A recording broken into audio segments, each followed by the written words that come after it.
That said, I guess I'll ask if Lisa or Norma have anything they want to offer before we get started. No, I think we're all set. Norma and Samantha produced the packets that are before you that have summary of all of the legislative proposed amendments to the budget, as well as the backup request documentation that goes along with it. So you should have paper copies of that in front of you, and it's also been emailed. That is correct. There's a couple that came in kind of last minute. I had a few this morning and maybe one late Friday that are not in this packet, but you will get them. So Okay. keeping up as much as we can. All right, thank you. Now, we have a suggested order of business. I noticed the first item on here is OTR 97, which involves TC3. Bill Talbot at TC3 has another commitment right at the moment and said that he can't be here till 5:30. So we're going to move to the second item on the list, which is an OTR submitted by Ann Corman, Shauna Black, myself, and Greg Mezzi, supporting communities with local arts programming. And I will let Annie take the lead on that one. Thanks, Deborah. So this is OTR number 13 in the books, page 7 in this packet that we have. And so this is from the Community Arts Partnership supported through our tourism program, and or as far as suggested from our tourism program. This does not fall in any of our categories right now in our tourism program that we have funded through our tourism dollars, which is the room tax. So this is something that was suggested to us that it's a program that's very diverse in that it gets out to, for instance, Southside Community Center, the rural libraries. It helps provide diverse programming. It's not necessarily money that you can just say, okay, I can give this amount to this one person or this one entity. So this helps spread the programming out into the community. So I'd like to submit that. I don't know if anybody else is here that wanted to talk about it from planning, but anyway, I'd like to submit that one for discussion. Thanks, Annie. I'd like to say that I know that that Dan Klein has expressed concern about not confusing our county funding with STPB funding.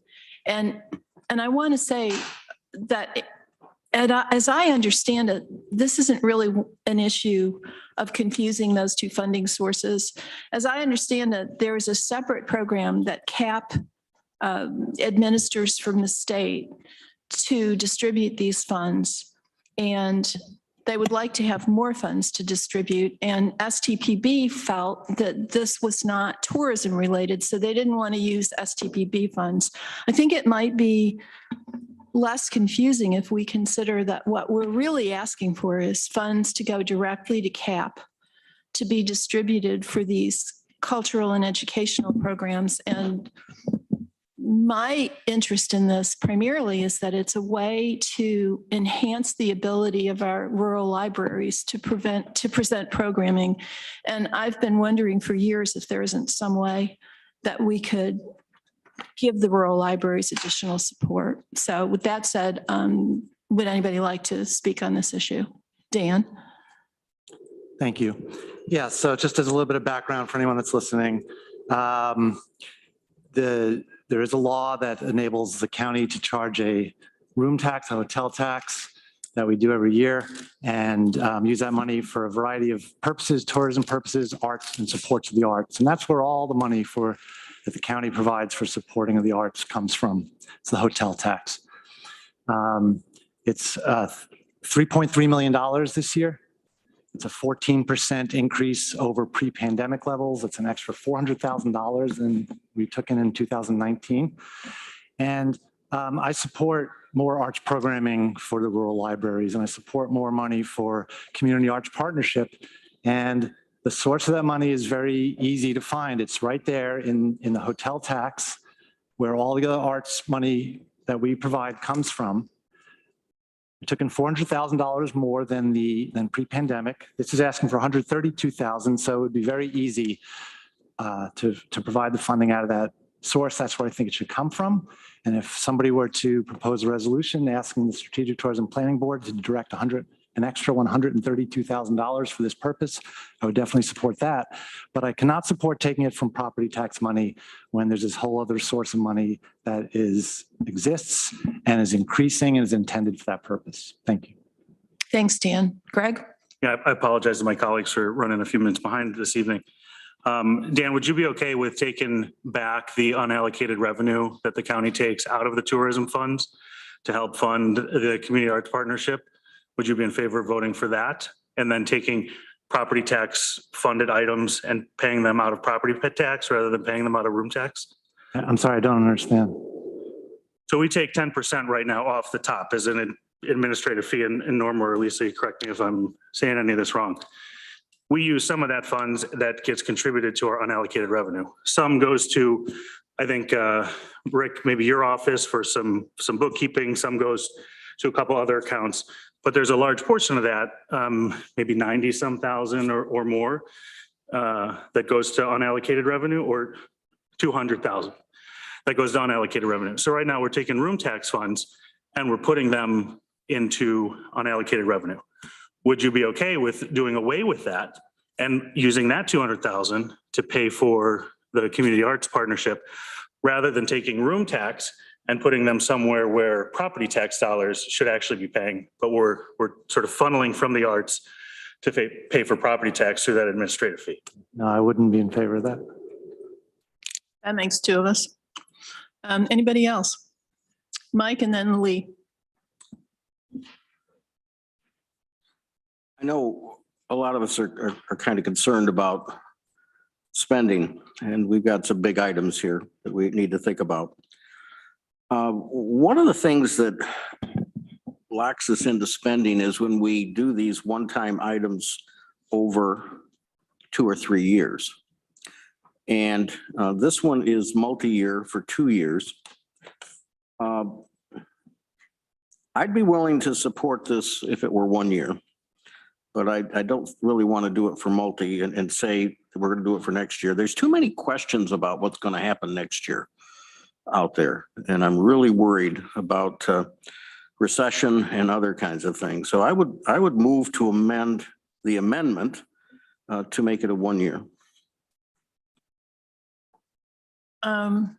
Procedurally, I'm not sure where we are with this because nobody actually moved this I'm sorry, I OTR. thought it was on the table. I withdraw my amendment then until Do it we gets on do the table. this with resolutions? Like if Annie is presenting it, she should make a motion and then there would be a second. Okay, so I guess I screwed up here. Annie, do you want to move it? Yes. Okay, Second. and Greg seconds it. And then Mike can offer his amendment and then we can ask if it's friendly and we will proceed. I would move to make this a 1 year, a one-time 1 year. Is there a second? I'll second that. Lee seconds. And is that friendly to the mover and the seconder? No. Just to the seconder. Okay, well, that means that we are required then to take a vote on that amendment. So now we're going to address the amendment. So I have, who wants to address the amendment? Let's put it that way. So let's start with Annie. So I appreciate Mike's concern, and I agree that, we don't know what next year is going to bring us. And I am concerned about next year. But this OTR is 2 years. Some of us have talked about doing it for 3 years, and some of us have talked about, 2 years. And also having that concern was that each year we vote on these OTR. So this will come up for next year. We'll be voting on this next year. And if we don't think for whatever reason it's appropriate or we can't afford it, we can vote it down next year. So it's not going to be set in stone. So that's why I'm not in favor of changing it to 1 year versus 2. Okay, thank you, Annie. So I have Mike Sigler and then Amanda. Mine's more a question. I mean, I'm a little just confused because from what Dan just said, I mean, our organizations are going to be kind of flush with cash. I mean, $400,000 is a lot of money. I mean, we're asking for 132 and we're saying they're already going to get $400,000 more just from the room tax. So I'm confused as to why there's a push for 132,000. I mean, I don't mind 130. Listen, I don't think there's anybody here that's going to say, I want to vote against the arts. I mean, I go to a lot of shows I go to a lot of shows locally. I mean, I've gotten calls about this, but I'm confused as to when Dan is saying we're literally going to get $400,000 more, why there's a push for 132. That's my question. So, Well, my understanding is that the STP board's approach generally is that they use STPB money for things that put heads in beds. Mhm. Dan has pointed out correctly that that's not a legal requirement, but that is their policy. And a lot of these programs that are supported by these monies are local cultural and educational programs that in the STPB's opinion, do not put heads in beds. They are oriented towards the edification and enrichment of our local residents. So it's not a question of how much money there is. It's a question of how STPB wants to spend it. I hope that answers your question. It does. It's just, I do remember the study from STPB. Really, the only thing locally that I think really put heads in beds was the Science Center, to be honest with you. I mean, none of the theaters bring people in, maybe the state, but the state always was too big, kind of. Well, that's a debate for another day. I'm just saying, I mean, if that's the metric, we have not been following that metric for an awful long time. STPB administers that fund as it sees fit. Well, Okay, no, so I have Amanda, I have Lee, I have Randy. Did I miss anyone? Rich. And then Mike Lane. All right, it's gonna be a long night. I would support this amendment. I think it's reasonable compromise. I also just wanted to note that Annie said that it would come back. And yes, technically any multi-year OTRs do come back. But I've noticed over recent years that generally the county administrator approves them and says that they are a multi-year OTR, so they go in the recommended budget. And yes, we would still have the opportunity to pull it out, but I also noticed that that doesn't happen that often. Once something is in the books for a multi-year, we tend to leave it in there. So I would be up for this being a 1 year. Thanks. Thank you. Okay, so Lee. I apologize if this is more directed toward the main motion than the amendment, but it kind of all rolls together. Just 3 quick points. I'm supportive of funding going for the community for the arts. I can see where it has a benefit out in the community. The size of the request is, of course, what's troublesome to me at this point in time. I'm wondering, and I don't know that I can get an answer on this tonight, but how large a budget does the Community for the Arts work on? What impact does the 132,000 have versus their program expenses on a yearly basis? Let me leave that one open. And then the second part has to do, I know that we're voicing support for being able to put programming in the county libraries. Great idea. We've invested a lot in the libraries out in the rural communities. But again, back to the size, you're talking $132,000 request when our total support for rural libraries is $215,000. And I'm not, again, I'm not opposed to one time to see if we can promote the arts and build a program we can come back and judge in a year from now. But the size of it is a little troublesome in the context of the greater contribution out there that's for the rural libraries for existence. Thank you. Thanks, Lee. Okay, I've got Randy, Rich, Mike Lane, and Shauna, did you have your hand up? I can't tell. Put it down. I'm fine. Thanks. Okay, Randy. I have a clarification question first. So is this basically taking the wages that are currently paid for out of the planning and sustainability department? No, I thought that's what. that's a different, That's the other that's OTR. a different OTR. That's not what we're That was talking. 132,000 too for some reason. Okay, that was my question. I support the libraries as well. And most for 1 year. So thanks. Okay, thank you. Rich. Yeah, I just note Nick Helmholt put something in the chat saying he is available, and I think he could clarify some of the questions we had in front of us. But I had a question, the movers of this OTR, why don't you want to take it out of hotel tax? What is the rationale for taking it out of general fund? If somebody could answer that. We don't control how STPB spends the hotel tax money. Well, we He have asked the to movers, approve their I'd like to budget. Address that. Well, yeah, but some of us were around the last time we tried to change their budget, and it was fecal cyclone of historic proportions. But couldn't we take the money out of room tax and apply it? It sounds like there's plenty there. Well, have you seen their I'd be budget? glad, Ted, he asked the movers. know. Since- Do you want us to answer I that? think we should, Yeah. sorry, I think we should either have Nick comment on the budget, or we should all be able to look at the budget if we're going to make inferences about what their budget actually is. So I guess I would maybe ask Nick or Lisa or Yeah. Annie, but Sure. Well, Annie is the mover, certainly has the prerogative of speaking to Rich's question. I would say that a few years ago, we got into the minutia of the STPB budget, and it was not a pretty sight, to say the least. I felt we were, it's my own opinion, I felt that we were getting into micromanaging an organization that we set up, and I trust them, and I still trust them. And so this is their recommendation, and I'll defer to Nick from our planning department, who oversees or helps us with that, to give us a little more background on this. Okay, Nick. I still don't understand. I mean, we're not taking anything away from the board, right? They would still make the decisions they're already making. It's just source of funds for this budget item.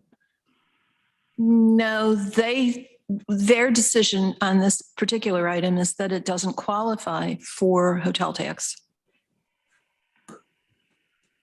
Let's let Nick. Can you guys hear me? Yes. Go ahead, Nick. Okay, great. So the background on this was, this idea was presented to the STPB in June, shortly following the approval of the recommended 2023 budget for the tourism program. The concept here was that these are arts activities that have value, but were not really deemed to be have a close connection or a draw for visitors to the area. And while we can be, somewhat, I think, expansive in that view, there's limits to that. I think this is where that limit was. The request basically got turned into a resolution from the STPB to see if it would be possible to have the county fund some arts activities outside of the hotel room occupancy tax, recognizing that there are legitimate arts and cultural activities that don't have a meaningful influence on tourism. So I think that's how it came to be. That's the sort of origin of it. In terms of the budget, there was a question about what is the impact. This idea is to match what the Community Arts Partnership currently gets from the state of New York, the NYSCA, New York State Council on the Arts, for I believe what's called the statewide re-grant program, and used to be called the decentralization program. And these are, grants that range, I think the maximum allowed by the state is up to $5,000. So this would allow us to do quite a lot more grants through that program and grants that would support more artists and support more communities that are applying for that.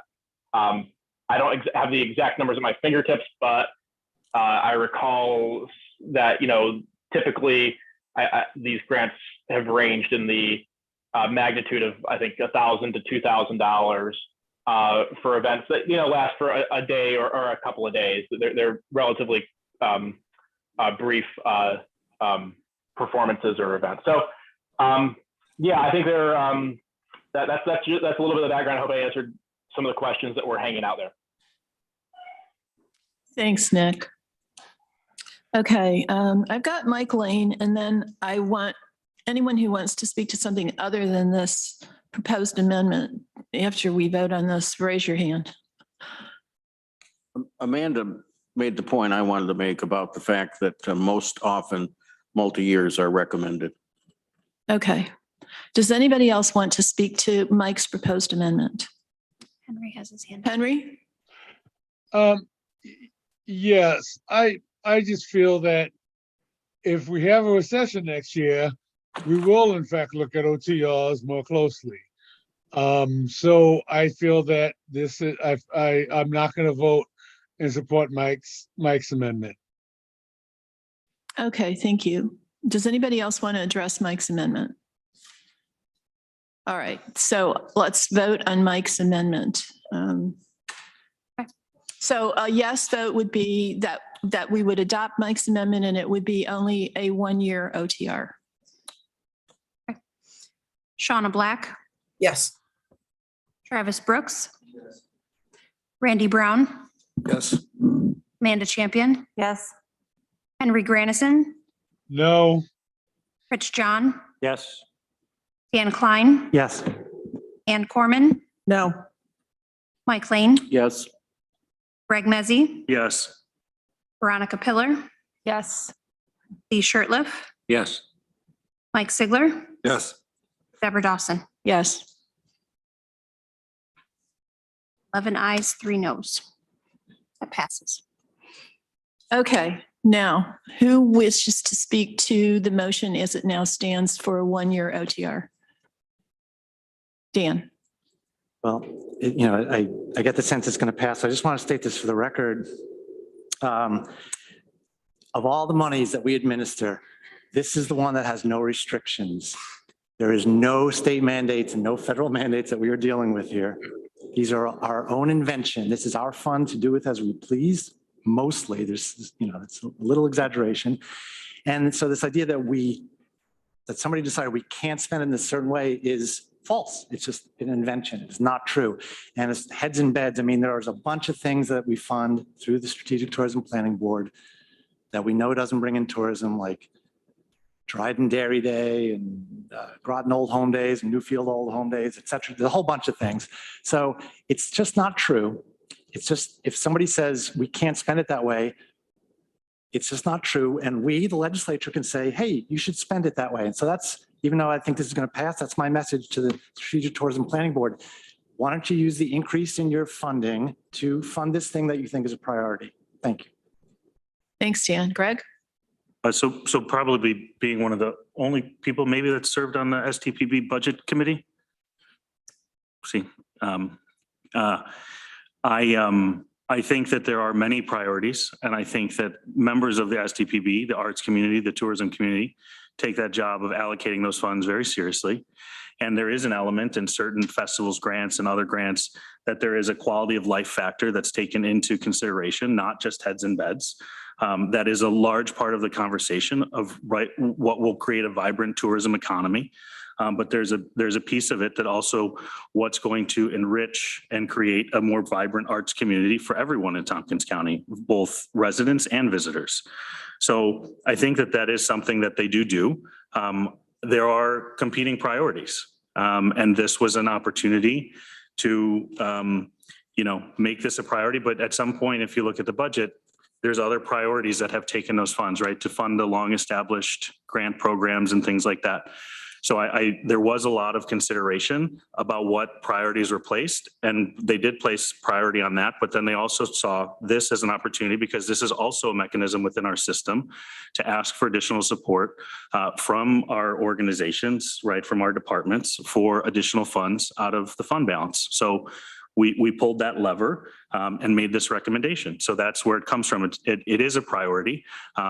Unfortunately, we don't have the room tax to support fully all of the priorities we have in the community. Thank you. Mr. Sigler. Well, I'm going to support this just because it's going to the rural libraries, to be honest with you. I Yeah, mean, me too. the rural libraries, great, they're getting more money.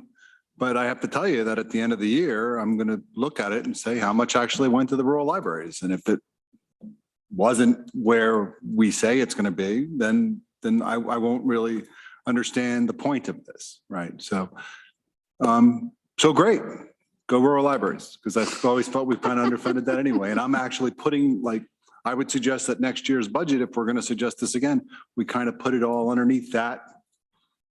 For programming. Yeah. Yeah. We'll just put it under that line item in the budget. We don't have to break it out as a whole separate thing. Let us hope that next year we're looking at a more optimistic macroeconomic outlook. It's all a matter of how you look at it, Deborah. Come on, positive energy, man.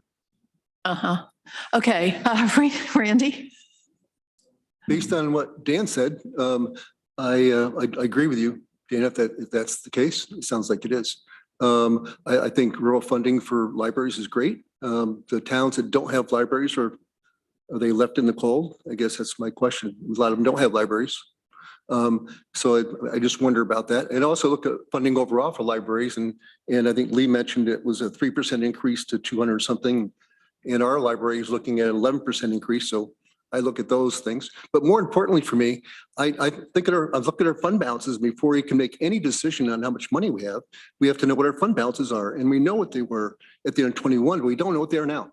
So did we increase our fund balance? Did we lower our fund balance?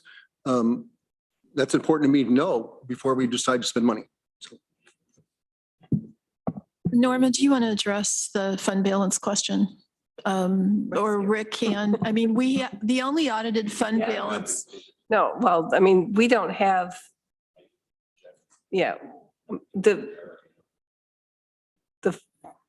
I didn't prepare the projection for 2022. There's a lot of factors that take place. We still have a couple of months left of the year. So it's really hard. We don't usually have a fund balance, a real idea of a fund balance until into the 13th period, which would be after the first of the year.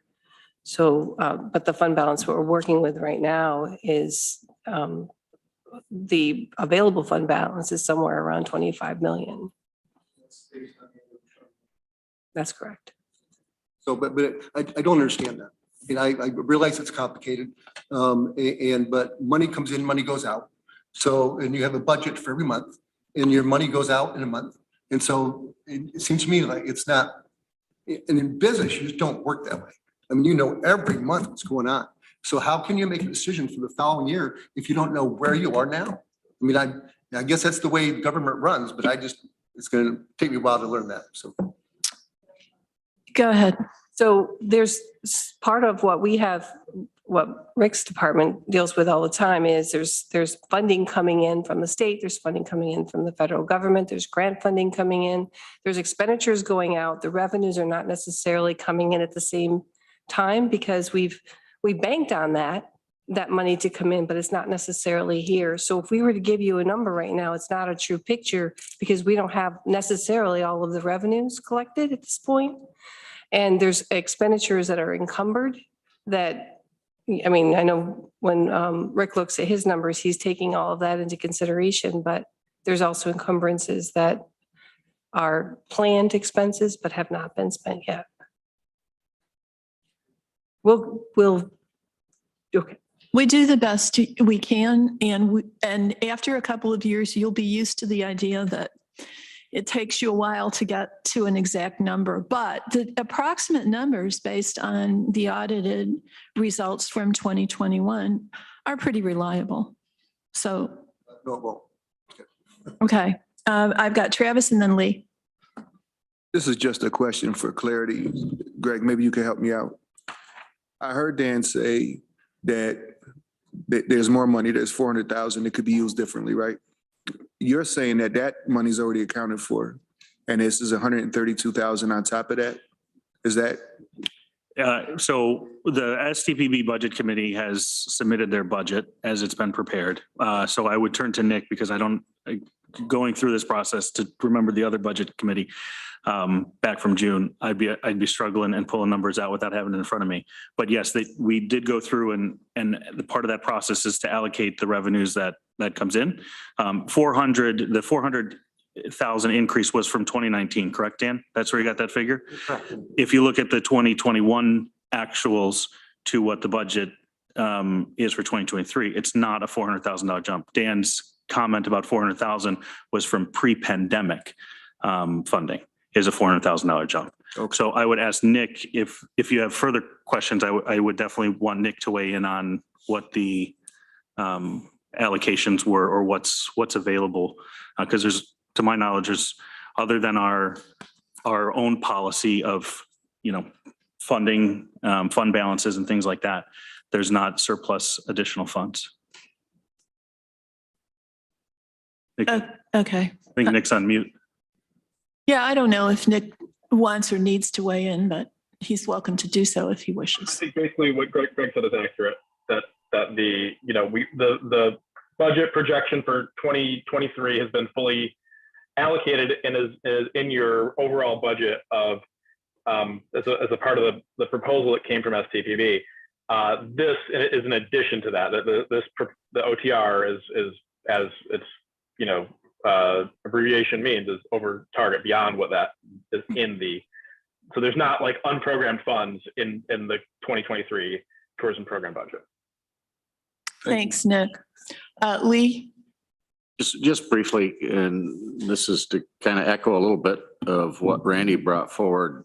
And Narma, I just go back in time a little bit with the budget. And I do remember, as a veteran of a couple of those things with over target requests, that when the over target discussions came forward, there was usually a spreadsheet that the board was watching that showed what the effect of each of these votes was as we moved along. And that was factored in by the proposed budget from the county administrator, which took into account the fund balances and gave us a projected tax rate and rate per thousand and based on what the median housing value was. So I know that in years past, there was a little bit of a guide that kind of provided the legislature with some assessment of what the impact of each individual discussion was. And again, I'm not asking for that now. I think it would be difficult for you to do. We received these materials this afternoon. Did you get them? I haven't opened them. Okay. Well, this basically, as I understand it, tells us what the impact is on the tax levy and on fund balance based not only on Lisa's proposed budget, but also if all of our OTRs were approved. And that's what I was looking for. And thank you. And in years past, it was projected as we talked along. To keep Those it are right the in front days our of mind. Kevin Lee. Very We're good. moving along. Okay. Thank you. We have now spent 35 minutes on this. And I would ask if we are ready to vote. Okay, looks like we are. Shauna Black, Yes. Travis Brooks, yes? Randy Brown, No. Amanda Champion, Yes. Henry Grannison, Yes. Rich John, Yes. Dan Klein, No. Ann Corman, Yes. Mike Lane, Yes. Greg Mezzi, Yes. Veronica Pillar, Yes. Lee Shirtliff, Yes. Mike Sigler, Yes. Deborah Dawson. Yes.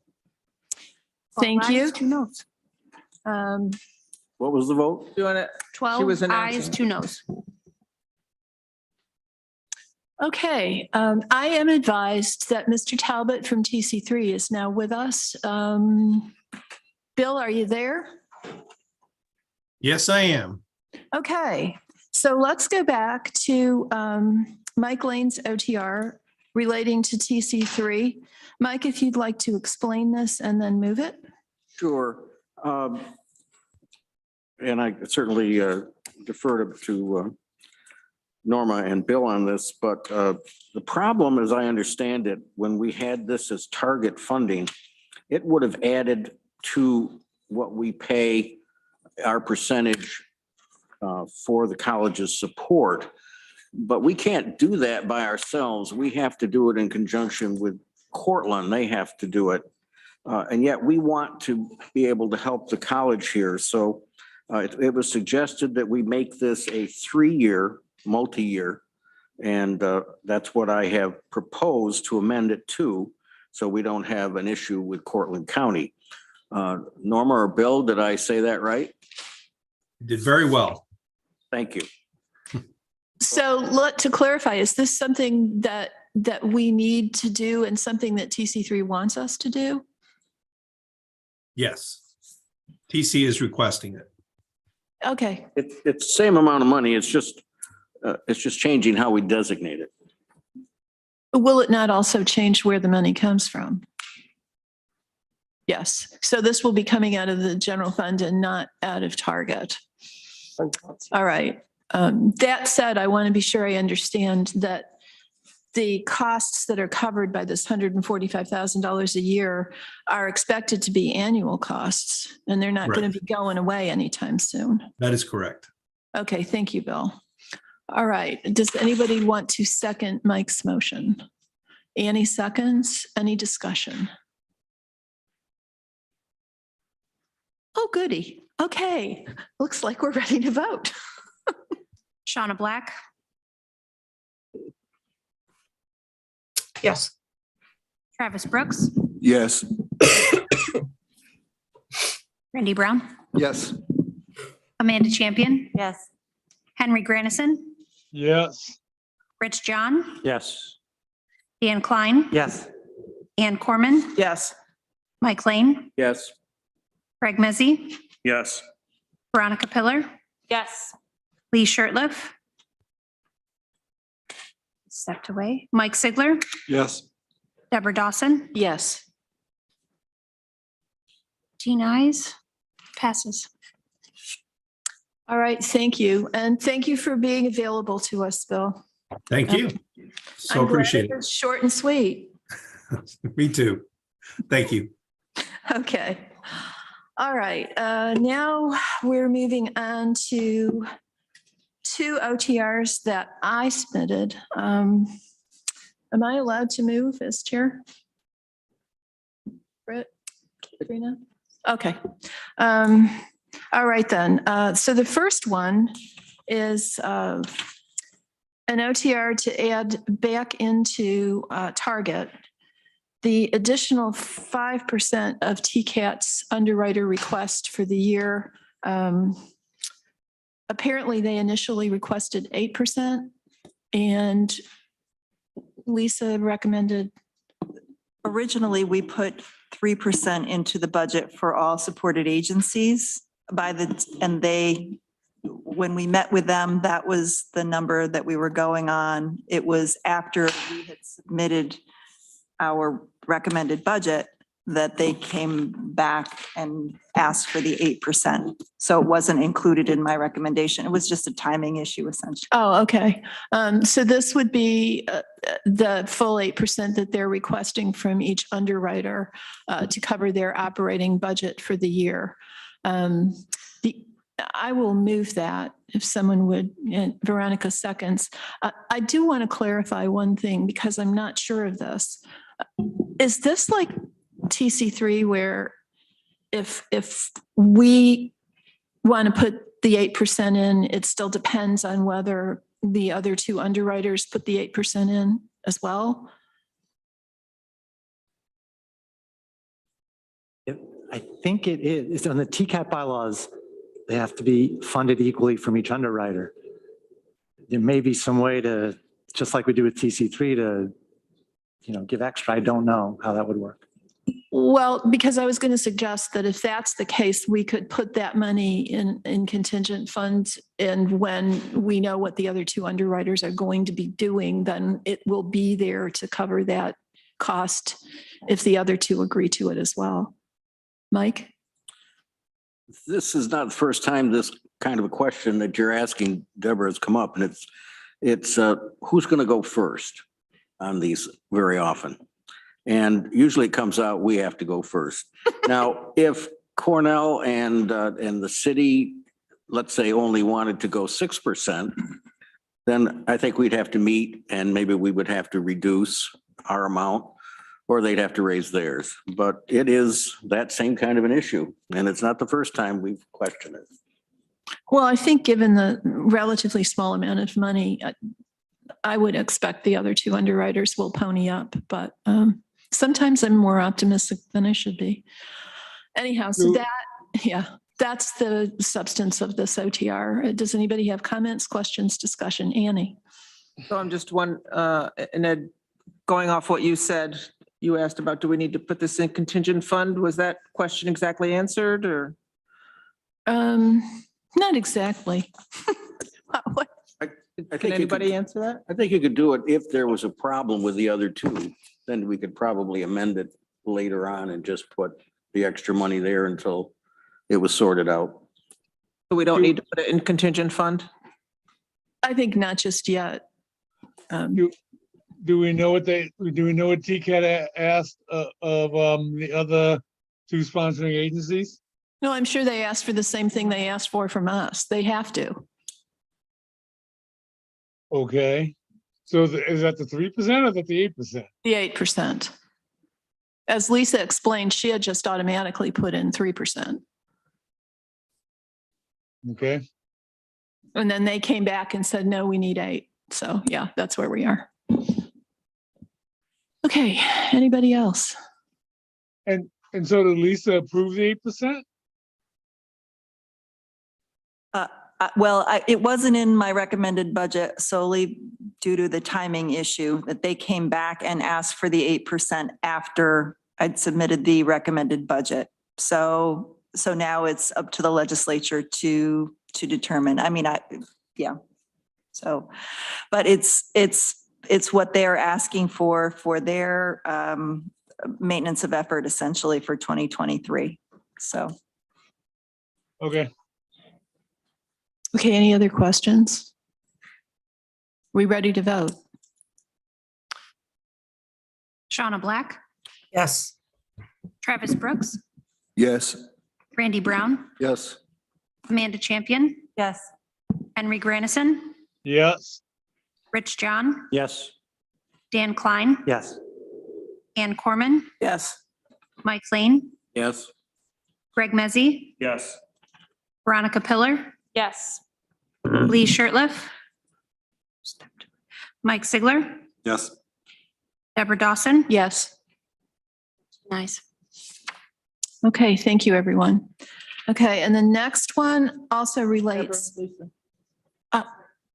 This isn't a substantive comment. I just wanted to bring people's attention to, this is the database that Lee was speaking about, that as we go along and the legislature's actions are taken into account, you can see the change in the projected tax levy and the fund balance. So I just wanted to make people aware of. You have the lights dim? Yeah, it's kind of hard to read that. Can you make it bigger, Norma? I was trying to. Okay. It wouldn't zoom.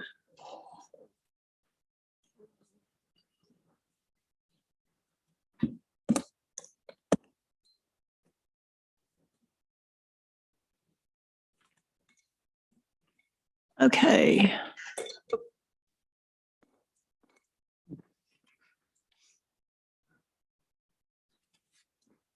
That's better. Thank you. All right, thank you. All right, this is cool, real time. All right, so the next one is also a TCAT related request, and I will move this. This was a request that they made for capital contributions from the 3 underwriters. It wasn't clear to me whether initially their request was for a target or an OTR. But I think given the period of transition that we're going through and that TCAT has to deal with in its industry, I'm just recommending this as a 3-year, multi-year OTR. If someone would be willing to second it, we can discuss. Dan seconds. Okay, questions? Mike Lane. Can we do less than 3 years?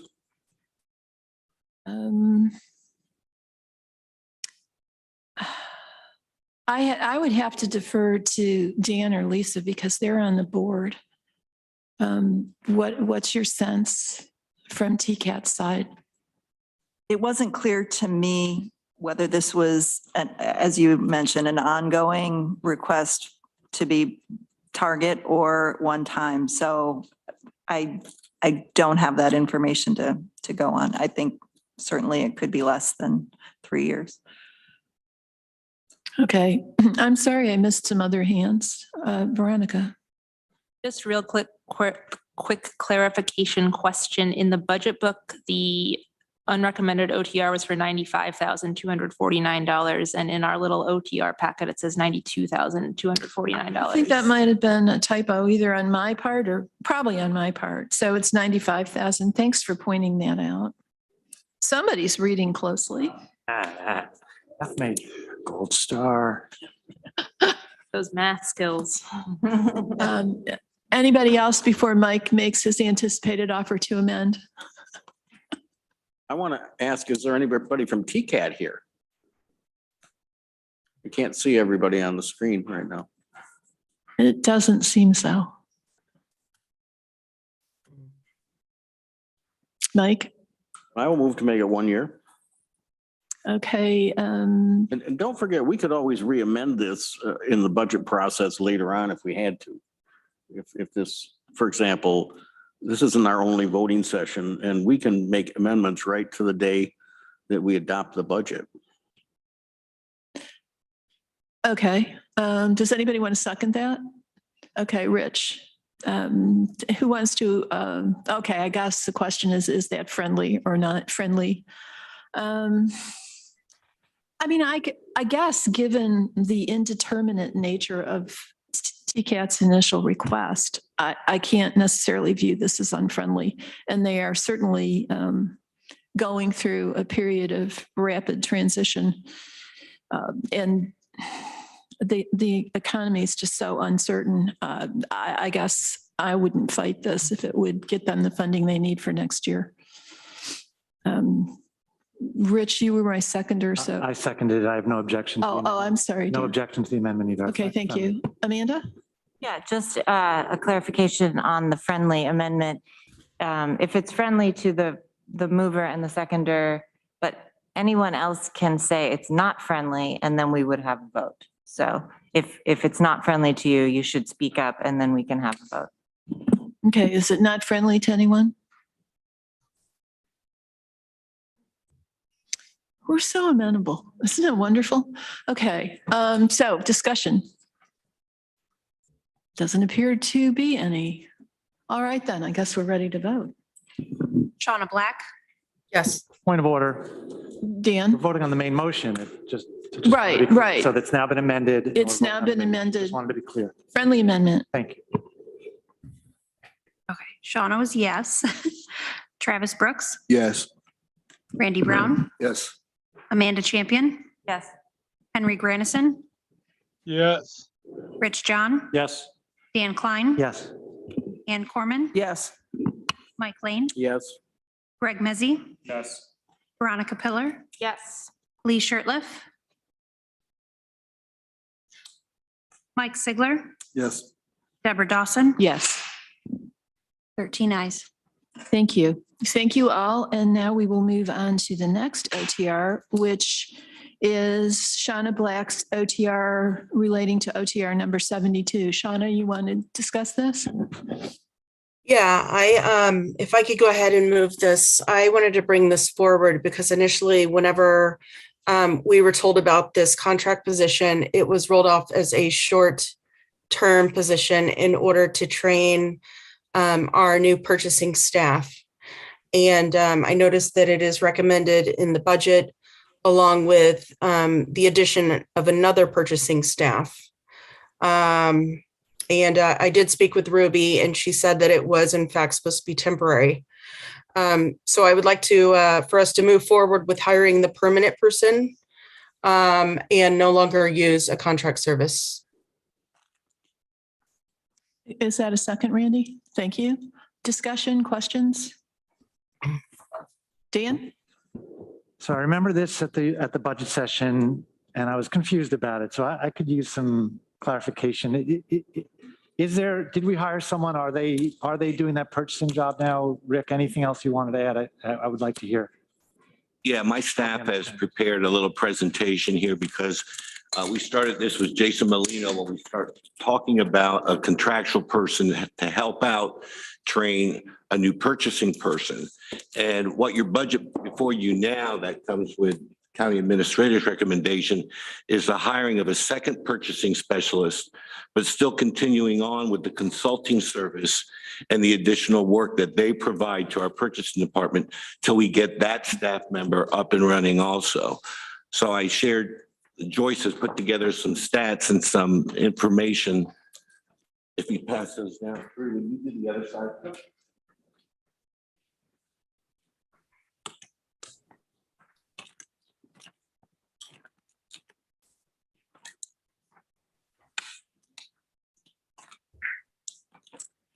And what the O2R represents on the summary page, it says multi-year. That's incorrect. It's a one-time, if you look in your budget book, section 4, page 82, it's a one-time $32,000 contract extension. And it is also funded with ARPA funding. So removing this from your budget wouldn't impact the tax levy one way or another, good or bad. And so I would like to introduce Joyce. If you come to the microphone, she's prepared this analysis to share with you what each of them are doing now as we approach what will be the busiest time of the year. You have to remember in January and February is when we get the most bids and the most requests from departments to do bid packages because it's beginning of the year. And so I'm going to let her take it away with her comments and you can review the summary sheet with the statistics on it. Hi, I'm sorry if I appear nervous because I am. I haven't spoken in front of a group like this in a long time. You're among friends, don't worry. I just wanted to say that, as you can see from the handout, the purchasing division has been very busy in 2022. We still have 3 months to go and we're well over our numbers from previous years. We've doubled our number of bids. And I think we're on the pace of like 50% more of our purchase orders as well. The number of bid stations, I just already told you all that. But the number of bids also increases the workload of getting them posted in every location that needs to be, the websites, the required locations that they have to post, the legal notices. There's lots of bits and pieces that goes to a bid other than just doing the bid, along with the prep work and the post work. I'm asking for you to, that was submitted and recommended by Lisa to be approved, because by eliminating this request, it would be detrimental to my success and the success of my department, or my division, I should say. Because we've been trying really hard to get everybody up to compliance with doing, following procedures, following what the requirements for our procurement program. And it's hard to do that if you don't have enough staff. And we're starting to work very cohesively and in a timely manner, people are getting serviced the way they should be getting serviced. And I'm afraid that if we take this away, I not only will lose the knowledge that I could be gaining from somebody who's very expert in this, whether it happens to be our current consultant or another consultant. I'm afraid we're going to go backwards. We're going to go back to where they weren't being serviced the way it should be and compliance wasn't being upheld. And then due to the increases mentioned above that I've talked about, we're just beginning to feel that. And I've got off pace because I didn't want to go by script. I should have gone by script. But without the support in 2023, we're going to default and requests won't be fulfilled in a timely manner that we're currently doing and have strived to obtain. We work really hard at trying to get things done timely and to work with departments and divisions so that they feel like we're approachable and they can come to us and we can help them through the process rather than just say, you got to do this, you got to do that. We're very our efforts are to train them and to help let them know what they need to do to fulfill requirements of their procurement policy along with New York state requirements. So I guess that's kind of it. I know it sounds crazy. I've had them for a year, but I only have them 3 days a week. So it's time sensitive when I do have them, and the additional workload that we've picked up on. I honestly have not had enough time to learn what I need to learn from him going forward, and also transition with a new position and train them as well. Thank you for your consideration. Thank you, Joyce. Okay, questions? Randy? Just for clarity, so a new position, additional position in the purchasing department has been funded for 2023? Correct. Yes. It has not been hired yet. No. No. Anyone else? Shauna? Yeah, so I just want to make sure that I understand. Joyce, thank you for coming to speak with us. I know it's not easy, and I promise we'll be kind to you tonight. So you've been in the position for a year, and whenever we hired the consultant, the whole idea was that the consultant would train you to be able to do the job. So has that has not been happening?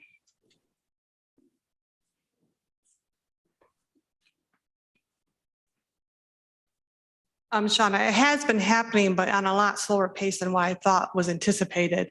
And it's due to the workload that's been on us this year. We just haven't had time to spend and it also is situational learning as well.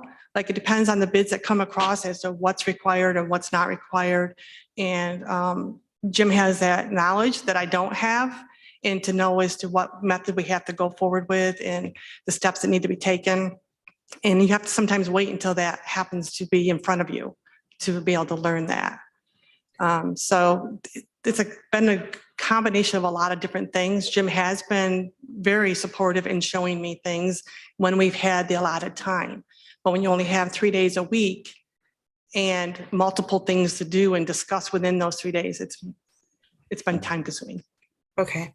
So I guess the question, I guess for Rick, since he's the director at this point, could Jim focus on doing that training the first three months of the year, knowing that we're going to have a new person hop on board?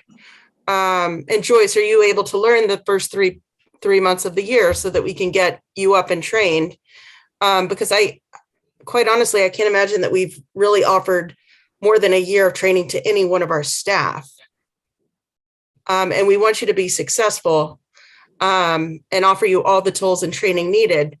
But I don't know how much longer we can continue to hire a consultant to do that, year upon year. I'll take that. The guess is that we put in the most for this contractual position at 32,000. We did an average of what the consultant has drawn since inception until now, and it averages right at $32,000 annualized, or $32,000 a year. And it's very fortunate for us because that person basically works approximately 3 days a week. There are some weeks that person isn't working for Tompkins County at all. And there's other times that person is here, like on a Friday, if we know there's an important bid or two that person has to be here. They arrange to be here, just like any other consultant. The great savings to Tompkins County is we pay no fringe benefits for this. We pay no vacation or sick time.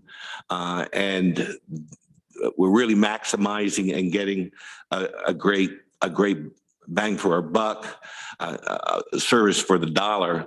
And I agree with Shauna that we will maximize that first 3 months of the new year to get Joyce fully trained, and then perhaps a little bit while longer as they bring in the new purchasing specialist. We're not quite certain when we can hire that person. It's in the budget to be hired the first of next year, but you know how hirings go here. It's hard to find people for key positions. But that's the game plan, is to phase the consultant out somewhere during the year with the maximum amount, not to exceed 32,000, possibly a lot less if that person is gone come June of next year, or even as early as March 31st of next year. So those are great observations, and our plan was never to keep that consultant on any longer, but we're looking to continue the training for Joyce. And you can see what the workload has been in the stat sheet that she provided, that green sheet of paper. And we're hoping that the new purchasing specialist can be hired sometime during the first 2-3 months of the next fiscal year.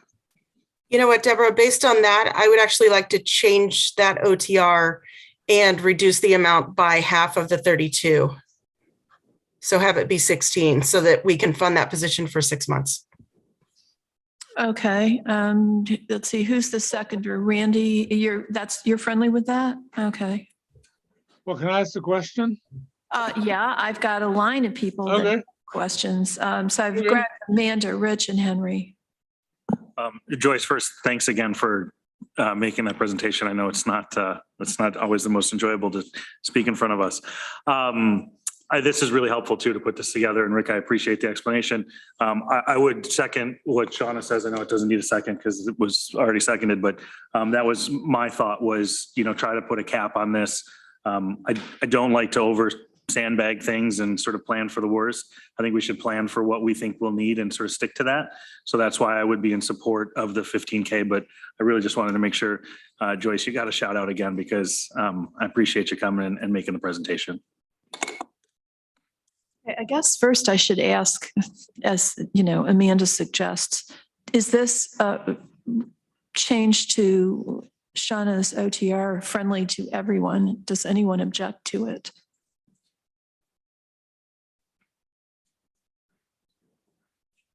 Okay, let's vote on the amendment. So a yes would be to reduce this to a minus 16,000 as opposed to a minus 32.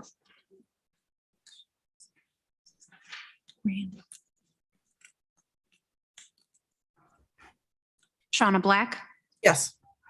Travis Brooks, Yes. Randy Brown, Yes. Amanda Champion, Yes. Henry Granison, No. Rich John, Yes. Dan Klein, No. Ann Corman, Yes. Mike Lane, No. Greg Menzie, Yes. Veronica Pillar, Yes. Lee Shirt, No. Mike Sigler, No. Deborah Dawson. Yes. 9 ayes, 5 noes. Okay, so we will go back to I'm the, sorry, point of order. Can you just make it clear for anybody watching that whether something is passing or not passing? Sorry, Okay. 9 Or ayes, somebody- 5 noes. That 9 passes. ayes. Yeah. I understand it, but I just want to make sure that everybody does. Okay, Amanda? Well, I was actually going to say what Shauna just said and try to make that amendment. So that's happy. I guess I don't really have anything else to add. I do think that it's a little confusing why it's taken a year already of training, and I'm not sure we really provide that much training to all of our staff. So I think, cutting this in half, and with the idea of really focusing on getting this training done in the first half of the year.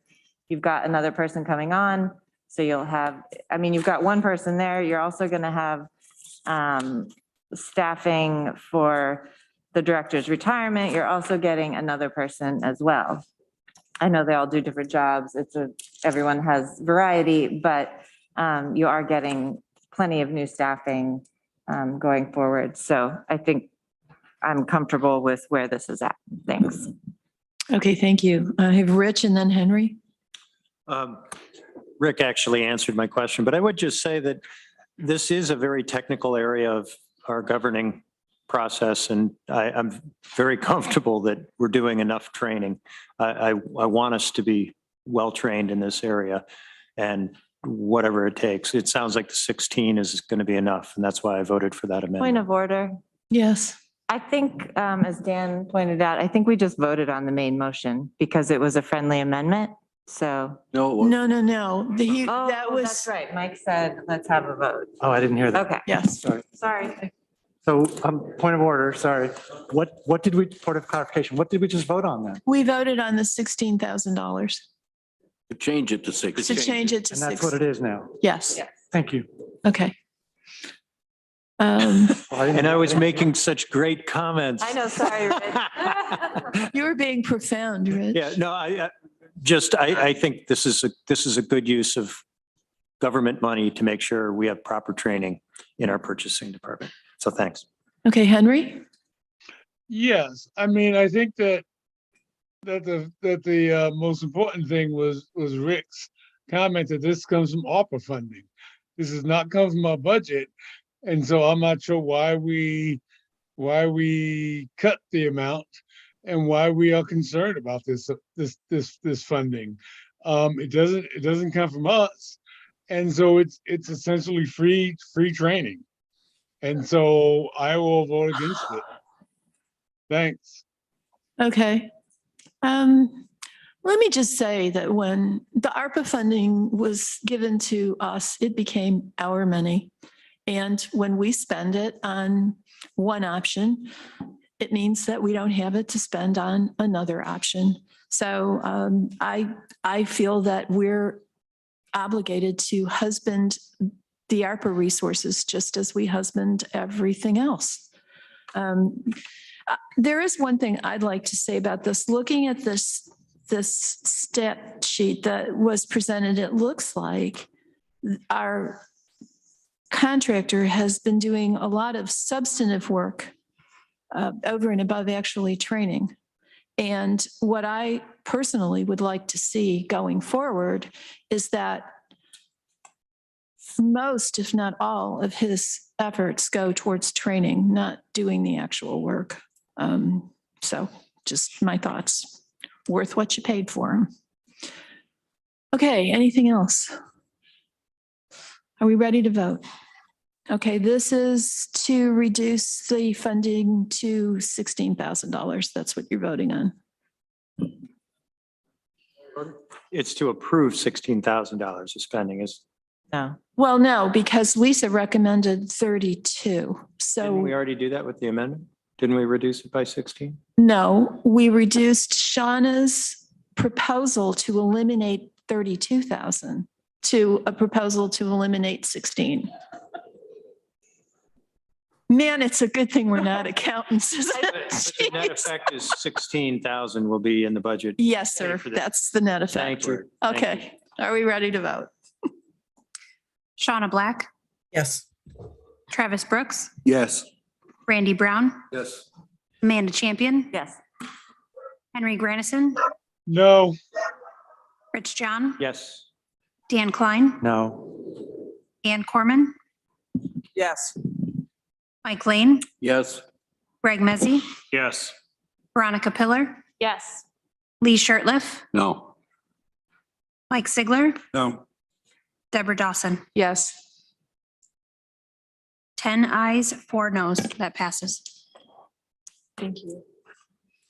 Okay, rolling right along. The next one we have is another OTR from Shauna Black to add 2 deputies to the Tompkins County Sheriff's Office. Shauna, I'll let you address this and move it. And I assume, is somebody from the Sheriff's Office, is Derek here or Jen? I believe so. Okay. Yeah. Go ahead, Shauna. Hi, thank you. In speaking with our sheriff, it appears that, gotta make sure I'm not on mute. It appears that the sheriff's department's receiving more calls, particularly on the swing shift. And by adding 2 deputies, it would allow them to have four deputies on a swing shift where they're receiving the majority of calls. So that is the OTR that I would like to present. Can we get a second, please? Travis, thank you. Also, just one clarification, the amount that I came up was not using the higher rate. I used the higher rate there and then added fringes. So the amount that I did quote was going to be more than we actually need for that first year. Well, Shauna, this is a little bit confusing in as much as some of it was going to come out of Target and some of it was going to come out of the general fund. So, yeah, I mean, I can explain that too. So in order for us to slide this into our budget, I thought that it would make sense to actually have half of it come out of Target and then half of it come out of fund balance. And then next year, all of it would come out of Target. okay, so this 236,476, is that the first year? The first year, half of that's going to come out of Target, half of it's going to come out of fund balance. Okay.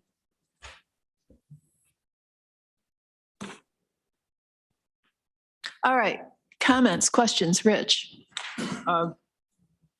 Yeah, I think I see the rationale here. I'm just curious. I'd feel more comfortable if this had gone before public safety, but the committee has not considered this. So I'm wondering why we're doing it this way, Shauna. Well, this is the OTR process and it's member filed. Whenever I look at every single one of the member files, none of them have actually gone before committee. So I guess I'm wondering what your question is. We're talking about spending 236,000, but just overall staffing is something that we do consider at committee. And this is a pretty significant spend. I would have liked to heard from the sheriff in some detail on this, whether this is what he believes. I mean, obviously I'm sure he'd be happy to get the staff. Is he with us tonight? Yes. Yeah, I'm here. Yeah, Derek, maybe you could talk to us a little bit about this. Yeah, first, thanks, Shauna, for reaching out and talking to me about this and putting it. And Rich, to your question, I'm always careful when I ask for staff. I know it's costly, and I'm always cognizant of how the best that the sheriff's office can serve our community. And I'm certainly very thankful for the staffing support we've already received. There's no doubt everybody has invested a lot in my office. There's also no doubt that the demand on the sheriff's office has increased significantly, especially over the last few years. One thing Shauna asked me about when she reached out to me was overtime, and we're always very careful with our overtime. We've always tried to come in under budget on that, and and when you look at the overtime, I want to remind people, if you're looking at it from a financial perspective and the fact that this could help lower some overtime costs, you always got to remember to subtract the revenue that comes in from a lot of our overtime details as well, because a lot of that is reimbursed. But also, if you look at this from a wellness perspective, nothing weighs on our deputies more than racing the calls across our county, which is rather large, rushing our interactions with the community, being faced with limited backup opportunities, and just the overall sense of busyness at times, especially during our evening shift. And as I've reported to everybody multiple times, we routinely have just 3 deputies and a supervisor on the road at any given shift. Sometimes we're lucky and have 4. But the days of that are really gone, and they've been long gone. For the community, looking at it that way, this goes a long way, and hopefully lowering our response times, filling all our patrol zones. We got 4 zones. Usually one goes unfilled. Caroline and Danby rarely see a deputy at any time. And this also will hopefully open up more opportunities for us to be more proactive in our response and increase our community engagement even further. We also know we get support from the New York State Police. That's often brought up, and they're a huge ally to my office, no doubt. But they don't have the same community focus locally like the sheriff's office would. It's hard to get info from them. I have you guys often reaching out to me for complaints that are often handled by the state police. We can't get any information, nothing shared. And they're not committed to the same model of policing that's valued by us in our community. 2 was asked for and discussed amongst us because when taking in account days off and benefit time that's used, 2 would be what would be needed to bump up one shift to a minimum, by a minimum of 1 at any given time. I'm hoping you can support this. I know it's a big ask, but I also feel we're doing a lot of great things in the community, and I'm excited to see the potential for growth. And the money would certainly be well spent, in my opinion. Thanks, Sheriff. If I could follow up, would some of the resources you have here, would any of it be supporting the Ithaca Police Department? Because it seems like they're in a real staffing crisis. Would you be in a position to be able to provide more backup in that direction? Depends what the level of that backup would be. I know the IPD is in a staffing crunch as well. But I'd remind you that on their worst day, they have twice the people we have in the county, and twice the budget, as a matter of fact. We would continue to support them whenever we could. There's a lot going on in the city as well. We back them up routinely now, and nothing like that would ever change. Thank you. Thank you. Okay, this one is popular. I've got Mike Lane, Veronica, Amanda, Greg, Annie, and Henry. So, Mike.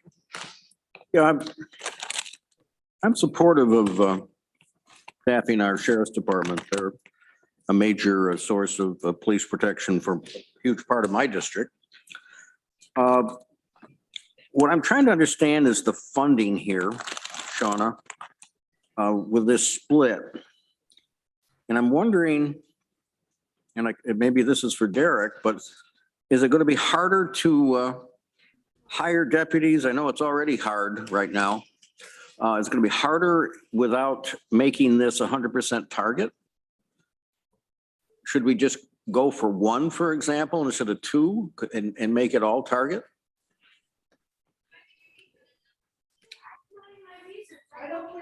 I'm not sure, Mike, if you're asking me the answer to that as far as the way it's funded. I don't think I'd be the best one to ask. I can say the problem we would run into would just, if you're asking me about just providing 1 extra deputy, it probably wouldn't be enough. I know it wouldn't be enough to bump our shift minimums up when you take into account, again, the days off that they have 2 days a week and then any benefit time. It just wouldn't work.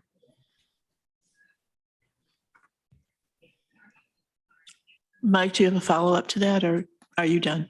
No, I was kind of hoping Shauna would speak to the split.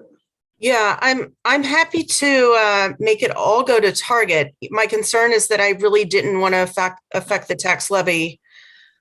I wanted to do as least damage to that as possible. But I would be open to funding sources if there are other ideas out there. Well, I'm not sure. I mean, it's either target or it's not target. I don't know that we've. That's why I went for half. Yeah, go to someone else. I'm still Okay. pondering all this. All right, Veronica. Thank you. I've got a question and a comment. I guess first the question for about overtime.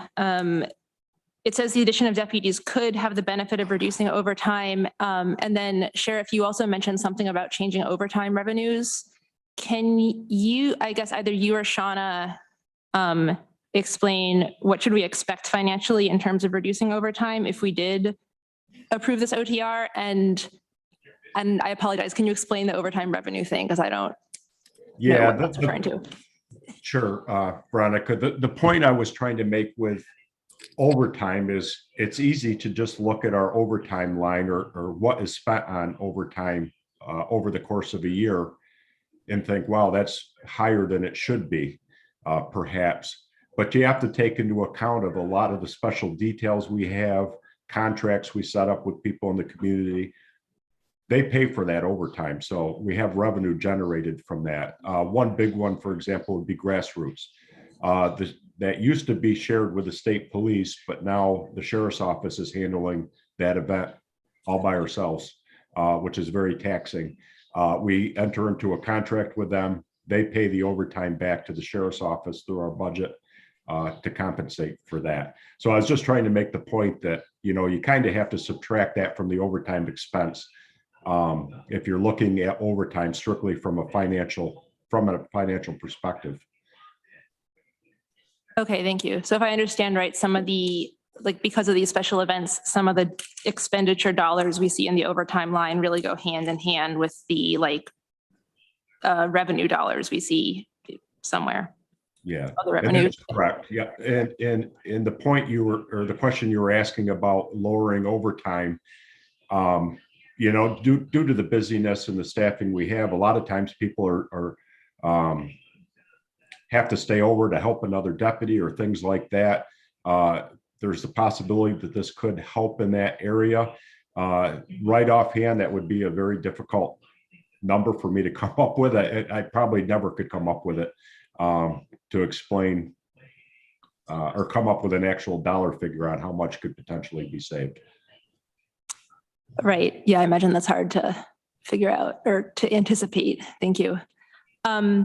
And then I guess my comment for everyone holistically on this is I appreciate the work the sheriff's office does and that the workload has increased. And, you know, I'm certainly glad that it's our sheriff's office doing much of the policing in the county as opposed to like many other less community-minded police services. But if we're looking at how to respond to increased calls, I am not really in support of hiring more sheriff's deputies. I would rather, and I know there's other pieces in the budget that do this, look at like what is causing these calls in the first place. For example, I know we've got some like requests in for funding more outreach workers, for funding a like mental health joint response team, which itself, by the way, is an OTR that about hiring another deputy. I think there's already yet another OTR. There's like 3 OTRs hiring more deputies, and I realize the work is getting broken up, but I think that especially if we're thinking about planning long-term, I would like that our budget to look like further upstream of the issues that cause people to call the sheriff's department so that instead of you know, so that we can hopefully reduce them in the future. And I realize that that is like difficult in the meantime, but I think that's more of a long-term solution. And I'll, you know, hopefully remember to mention this when we come to those other requests. I'd also like to point out that even without this OTR, looking at the department net local line for the sheriff's office, I'm not including the jail. We're already requesting, the recommended budget already includes a 15.3% increase in funding for the sheriff's office, which is more than double the average percent increase across the whole budget. So I, you know, as stated, this is quite a lot of extra money and I do not plan to support it. Thank you. Amanda. Thanks. Yeah, I guess I would just reiterate something I said earlier that, I mean, while we can call this a multi-year, once it's in there, I mean, if it's in there for 1 year, we're not going to say we're not doing it next year and then fire those people we just hired. So I think you might as well just go ahead and call it target. I mean, it seems like that's the assumption that this is going to be in there going forward. I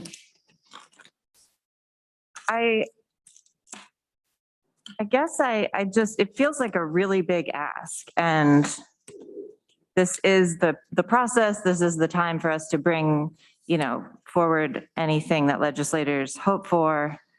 I'm a little concerned that Derek didn't come to us, that the sheriff's office didn't come to us in the regular process. I mean, this is the regular process, but through Lisa and that budget, I know that every department would love to have more staff, and we just talked through the finance department wanting more staff, or having consultant staff. I guess I feel maybe a lot like Veronica. I would love to be able to give everybody in every department 2 more staff to do so much work that needs to be done. I guess I just don't know if I can support this right now. I guess I kind of maybe wish we could put it off till the end and wait and see what does the rest of the budget look like. And then if it makes sense in terms of, the tax levy. I don't know. Sorry, I'm just rambling, but I have some concerns. So I guess I don't really have a question. Thanks. Thank you. Annie? Thank you. First off, I just want to respond a little bit to what my colleague Rich John said about wishing this had gone through committee or something like that. And, there is an OTR in here asking for a grant writer through planning that didn't come through a committee. But so I was just trying to think of that, but this to me in a way is a little different, that this is that was for a specific purpose, the grant writer, but this is adding 2 more to the sheriff's department for road patrol. And so, yeah, I guess I'm having a hard time, as Amanda was saying, like wondering why we're talking about this now. And I'm trying to write notes and I'm not getting a really clear message or justification of what these 2 additional staff people could do. That it says, I had written down, this would probably not decrease the shift minimums that people would be doing, but somehow maybe this would lessen the strain on the sheriff's department or certain the deputies. So I guess I'm asking for something. Clarity. Thank you. I think probably Derek would be the one that could provide that clarity.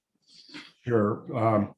Thanks, Ann, for the question. I think what I was trying to explain, and perhaps didn't do a great job at it, the way our union contract is set up right now, how this ever happened or got in the contract, I have no idea.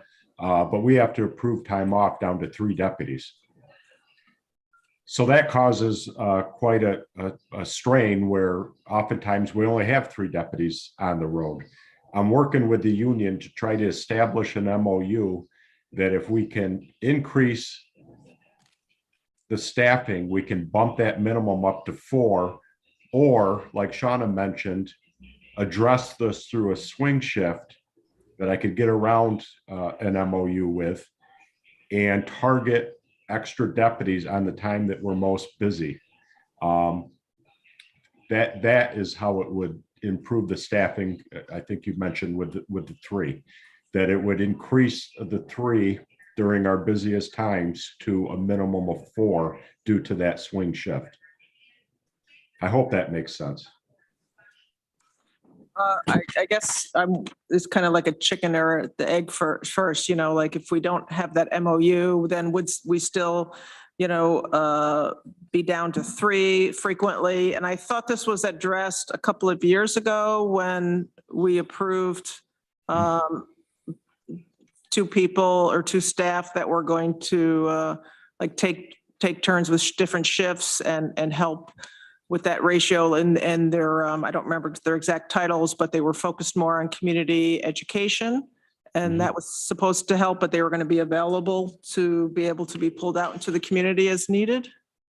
Yeah, in the past, we created positions for 2 extra deputies to be on that swing shift for other reasons due to staffing, in the shortage of staff. If you recall, we lost a third of our patrol force. We've just gotten our numbers back up there. That was never instituted. There was no way that people weren't there. We didn't even have enough to fill our 3 main shifts. So yeah, this would increase that swing shift up. If we can get to the level where we have everybody on board, to have a total of 4 people on that swing shift.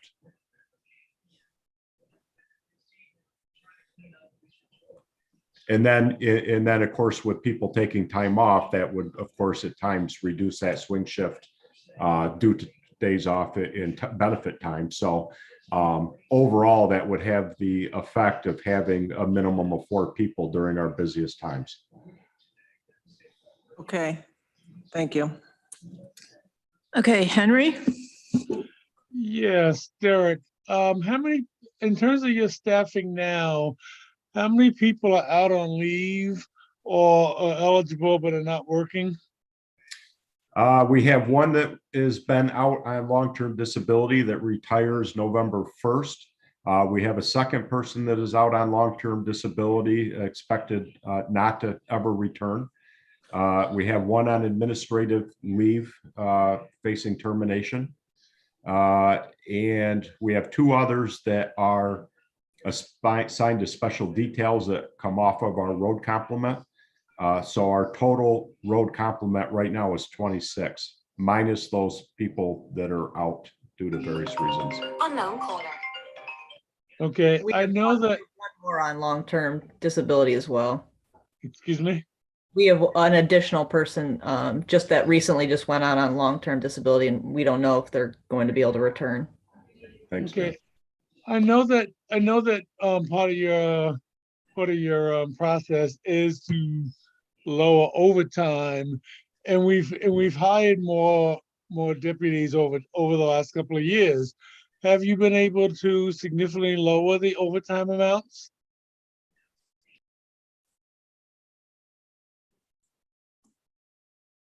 Eric's on mute. I'm sorry. Over up until the point COVID hit and we had severe staff shortages, we significantly lowered overtime. If you recall, I think $100,000 was pulled from our budget, which included overtime and various other lines just to help with COVID response. So we've seen over the years through managing our people, the overtime slowly go down each and every year up until this past year. Okay, thank you. Thank you, Henry. Okay, we've got Rich and then Greg. Yeah, just going back, Shauna, I didn't mean to say that you couldn't bring an OTR, but it just seems like there's lots of complications here because of all of the questions surrounding staffing and overtime and everything else. This might be a really good idea, but it's so complicated. And I think that's why several of us are asking questions. I would offer, if we could put this aside, I would be willing to try to schedule a special meeting of the Public Safety Committee, perhaps an hour earlier than our next expanded budget committee, and go into this in more detail and try to make sure we understand it and can support it. Well, that would certainly be up to the mover and the seconder. Certainly. I just wanted to make the offer. Okay. Shauna, you want to address that? I don't know. We've never done that before. I don't think we've ever had a topic that we've done that for. I'm going to say let's, yeah, I'll take you up on that, Rich. Okay. I think that's, and while we have the clerks here, I think our next is the 11th. yeah, I think Is there so. anything in chambers? Oh, We have budget committee right before that meeting. Deborah, how long do you think budget is going to go? Well, Regular it budget. depends how long you're going to palaver there, Rich. But regular budget before expanded budget, would there be a gap? I haven't seen the agenda, but I suspect that right now, since we're in the midst of budget season, the actual committee agendas are fairly slim. No? Katrina says there's a lot. So, Well, the 13th then? Is there open chambers before that? as far as I know. Well, congratulations, Lee. You're going to be chairing a meeting. So I guess my question is, I mean, what would the purpose of that be? If it's just going to be the 5 people that are involved in public safety, I'm just not sure many minds are going to be changed either way. Okay, let me make an alternative suggestion, kind of like a compromise. Why don't we set this one aside and try to get through some of the other simpler ones and return to this at a later time, maybe at our next meeting. That would give all of us time to think of questions that perhaps we could send to Derek and Jen, and they could spend more time being prepared to answer. Does that make sense, Derek, Jen? Yeah, I'm fine with that. I think what would also, and I would ask the legislators to take a look at, there was a series of questions that Derek and Jen sent to their staff. I think whenever we're considering whether to add more staffing, it would also be important for us to consider what the morale is at the sheriff's department, as well as some of the concerns of being overworked and not having enough staff are. So I would ask my colleagues to please look at that email that was previously sent. Okay, Shauna, could we ask you please to withdraw your OTR motion for the moment? Yeah, I would like to withdraw the OTR for the 2 additional deputies. Okay, thank you. Thank you. And I assume that's all right with, who seconded? I've forgotten. Travis. Thank you. Yeah. All right. So moving on to something much less complicated. Mr. Sigler has renewed his annual Parks Fund motion. Annual, but it could have been annual, except the whole world blew up and then it. Well, yes, but before that it was annual. So Mike, why don't you discuss this and move it? I'm going to take you to the, okay. Well, let me move it first. So I want to move this Preserving Parks Fund Parks Grant Program, $50,000 one time. Okay, Dan seconds? Yes. All right. Okay, do you want to explain this for the benefit of those of us who weren't here the first couple times this went around? I do. Well, it passed. So that's why it's coming back. Plus, Dan mentioned it to me and I said, this is a good time to bring this back, Dan, because frankly, this was a popular program, I thought. I moved this. It was only $50,000, one-time money. We were going to try it out, see how it fit. It's basically $50,000 where if you have a park in your town, you apply for this money. The grant was up to $5,000. Once the money was gone, it was gone. It wasn't like, it's an endless thing of money. It was for things like, Lansing wanted to do a study on its park. This kind of gave us a shove forward, and now we have kind of a big study on Myers Park. And I don't know what we're going to do with it, but that's what it was for. I know Annie's, one of her parks up in Enfield or Trumansburg, they got some money, and it was more of like a beautification kind of thing as well. It's just a lot of our little parks locally don't get any attention. We always focus on things like Stewart Park, but Stewart Park could certainly apply for this money too. But there's some things they want to do that just don't fit in any box. And this was a good way just to kind of get $50,000 out there. And it kind of got the town and the county working together, and it was run just through the planning department. And like I said, it was a very simple thing to kind of apply for money. Very similar to kind of how we do STB, just on a much smaller scale. And people liked it. So I don't know, when I move things and people like it, I tend to move them again.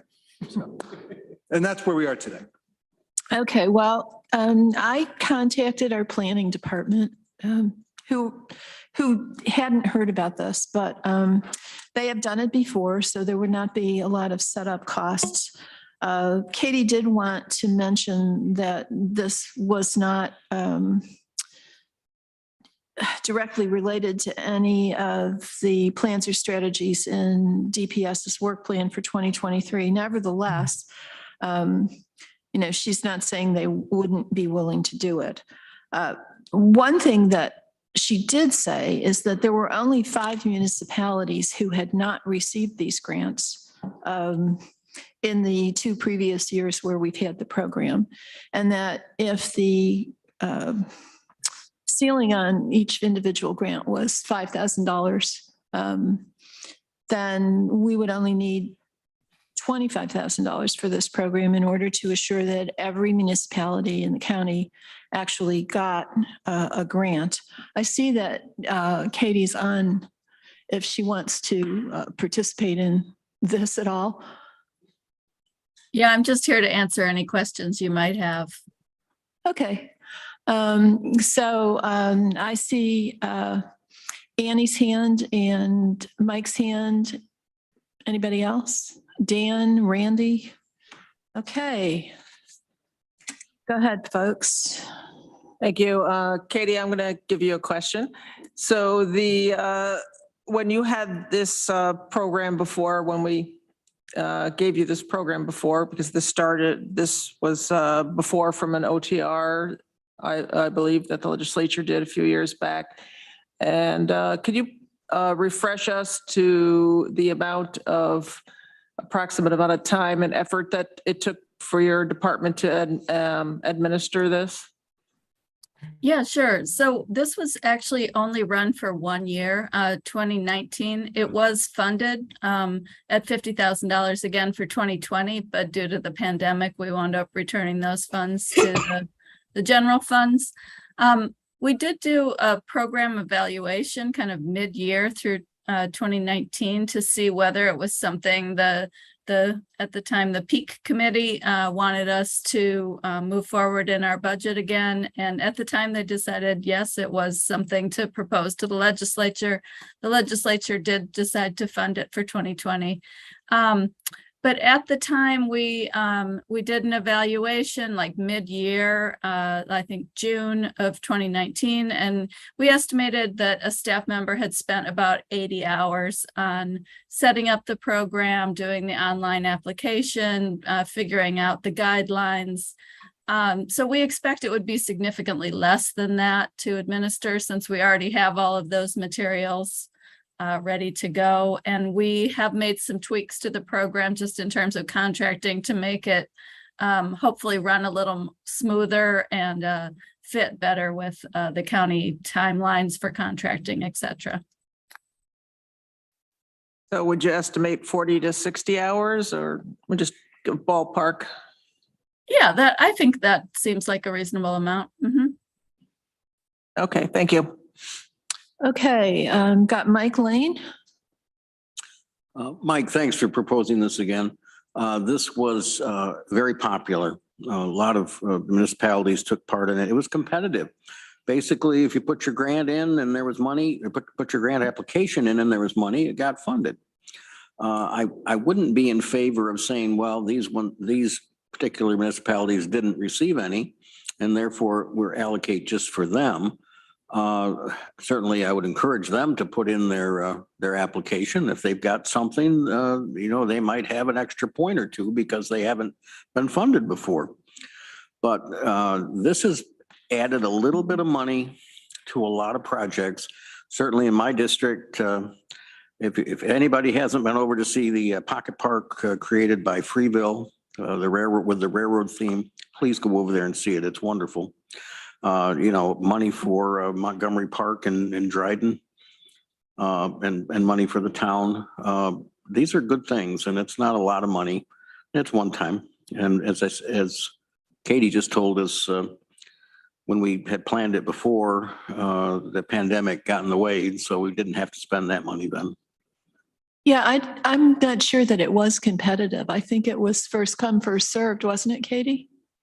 I guess that's what I mean by competitive. Oh, yeah, I guess I'm wrong in using that term, but it was first come, first served. yeah, until the money ran out. Okay, Dan?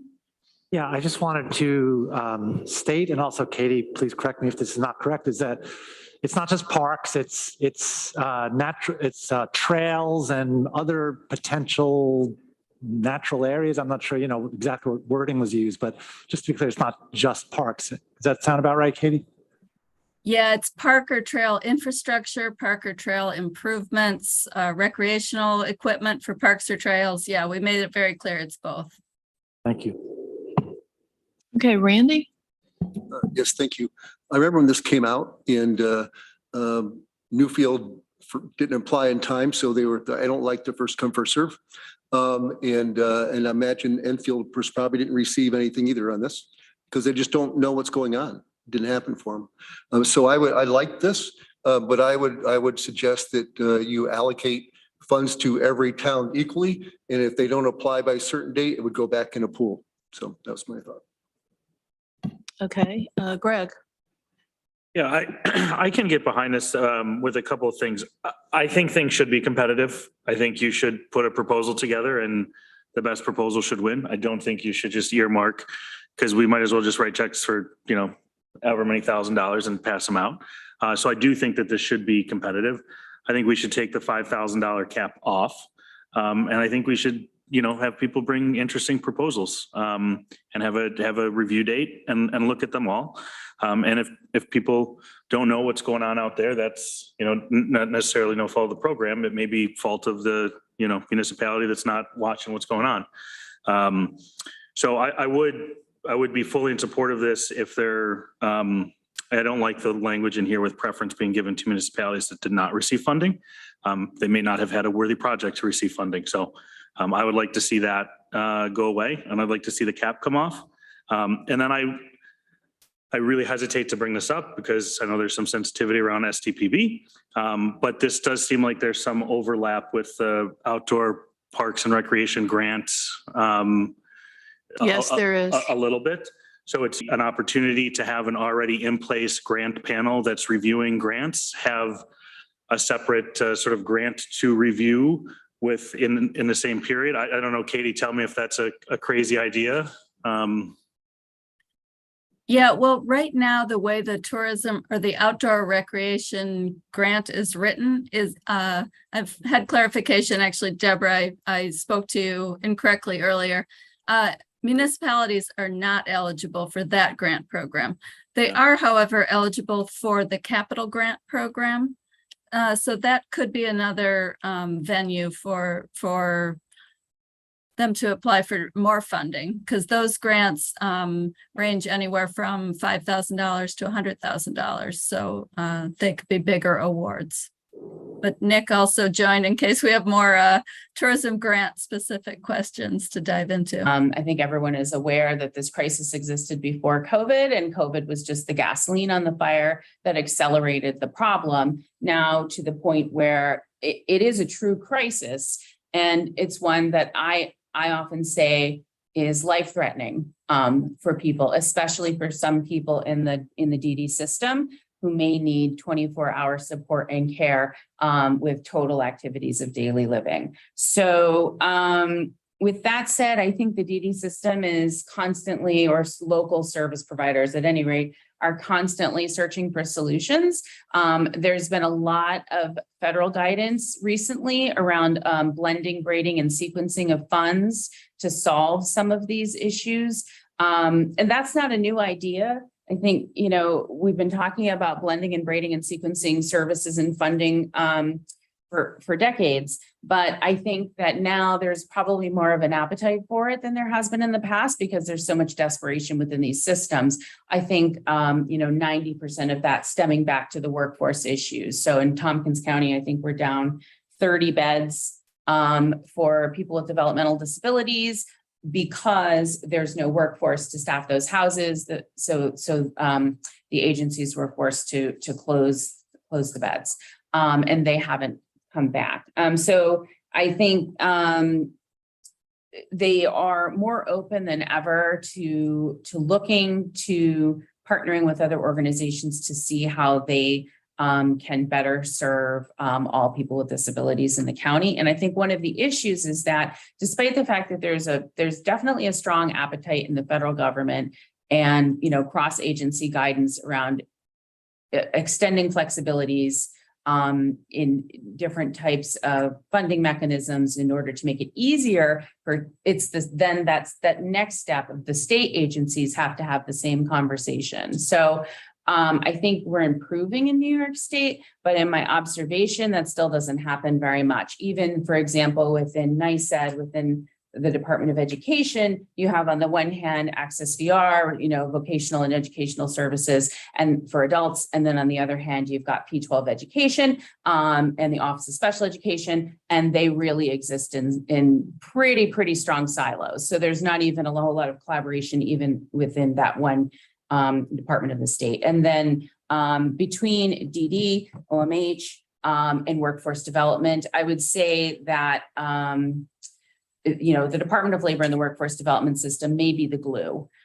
They are the organization that I think is most invested in reaching out to all the other agencies to make sure that there are opportunities to collaborate and that one knows what the other is doing. And I think one of the things that came up and Sheila, feel free to chime in because I think I missed this meeting, but I think one of the things that came up in the Developmental Disabilities Subcommittee discussion of the goals was that there are often some barriers that exist to coordinated transition services for youth with disabilities that can be unintentionally brought about by participation in the DD system. So again, it's that siloing or that funneling off of individuals as being served by one system or the other to the exclusion of other supports and services that they might be able to avail themselves of. And so I think, you know, the community as a whole would be well served by continue to looking at opportunities to create patchworks of supports and services to help fill in the gaps for one another.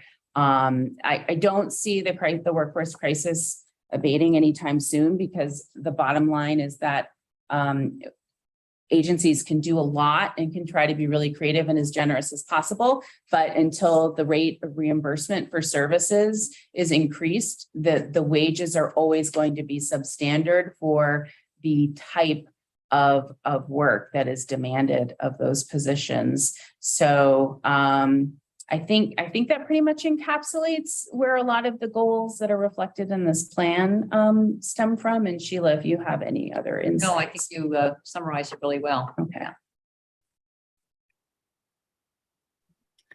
Thank you, Elise. Are there any questions that people have for Elise? All right, I am going to do my best to get through some slides and then we're going to talk a little bit about those objectives because I do know that it's important that you can go into executive session. So I'll try and get you as close to that as possible. It's very nice though. It's a wonderful opportunity to just have people talk about problems.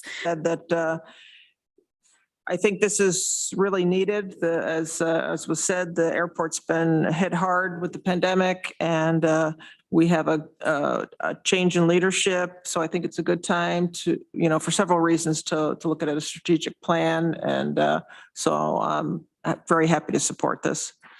Thank you. Anyone else? Amanda? I just want to clarify the 200,000, it says anywhere up to, how will we get you'll go through the process, get an RFP, find somebody, blah, blah, blah. Could it really be that up to that much? Like, is that? And created a survey and asked board members, subcommittee members, and agency leadership to give us some of their thoughts. Now, that really does give us enough a cross section, albeit small, of our community, and we certainly will look at how we can gather more data for the larger plan. But when we start talking about who's a member of our subcommittees, we do really have a diverse group of people there working in all different levels in agencies and hear different voices. So I feel like we did as best we could in like less than a month, basically, to pull this together. So we had 19 total respondents. 9 of them were agency representatives and 10 were board or subcommittee members. It was interesting to see. I wanted to share this data with you and also can send you the full report. But when you start looking at what board and subcommittee members saw as the biggest priority needs, addiction services seems to be a term that the substance use professionals state agency is starting to use more of, so I'm starting to include that language here. Addiction service priority needs were prevent. Okay, anyone else? Let's see. Who's got their hand raised? Oh, Henry and then Mike Sigler. Yeah, I was going to ask the same question Amanda asked. So I withdraw. So we all have sticker shock. That's clear. Mike Sigler. My question is about the cost. It's just, maybe things have changed. I mean, obviously things have changed in the airline industry enough, whereas a new study is warranted. It just seems like we just did like a ton of studies on this. That's why. I mean, what's the focus of the study kind of going to be? Is it going to be, I guess, is it more than a study? Are we hiring a consultant to, I mean, it seems like we need better routes. It seems like we need.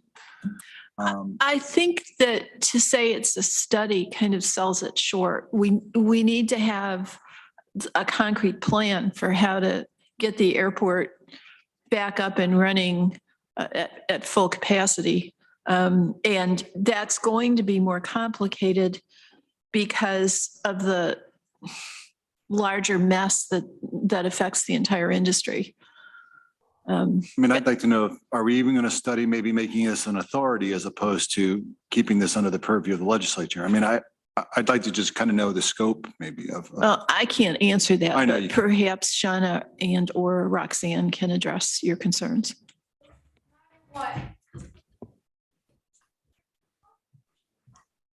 Hello, Shauna, Roxanne? Yeah, why don't I let Roxanne hop in on that one? Sure.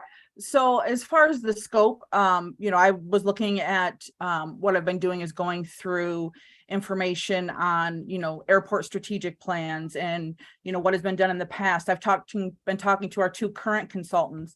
We wanted to do an RFP to make sure, we're getting everything we need to happen on, strategic plan, a recovery plan, a business plan, kind of all, encompassing, but have it separated out so we could, determine what sections are needed. As far as a authority, now I don't believe, me personally, is the time to look at that. The airport is, in financial trouble.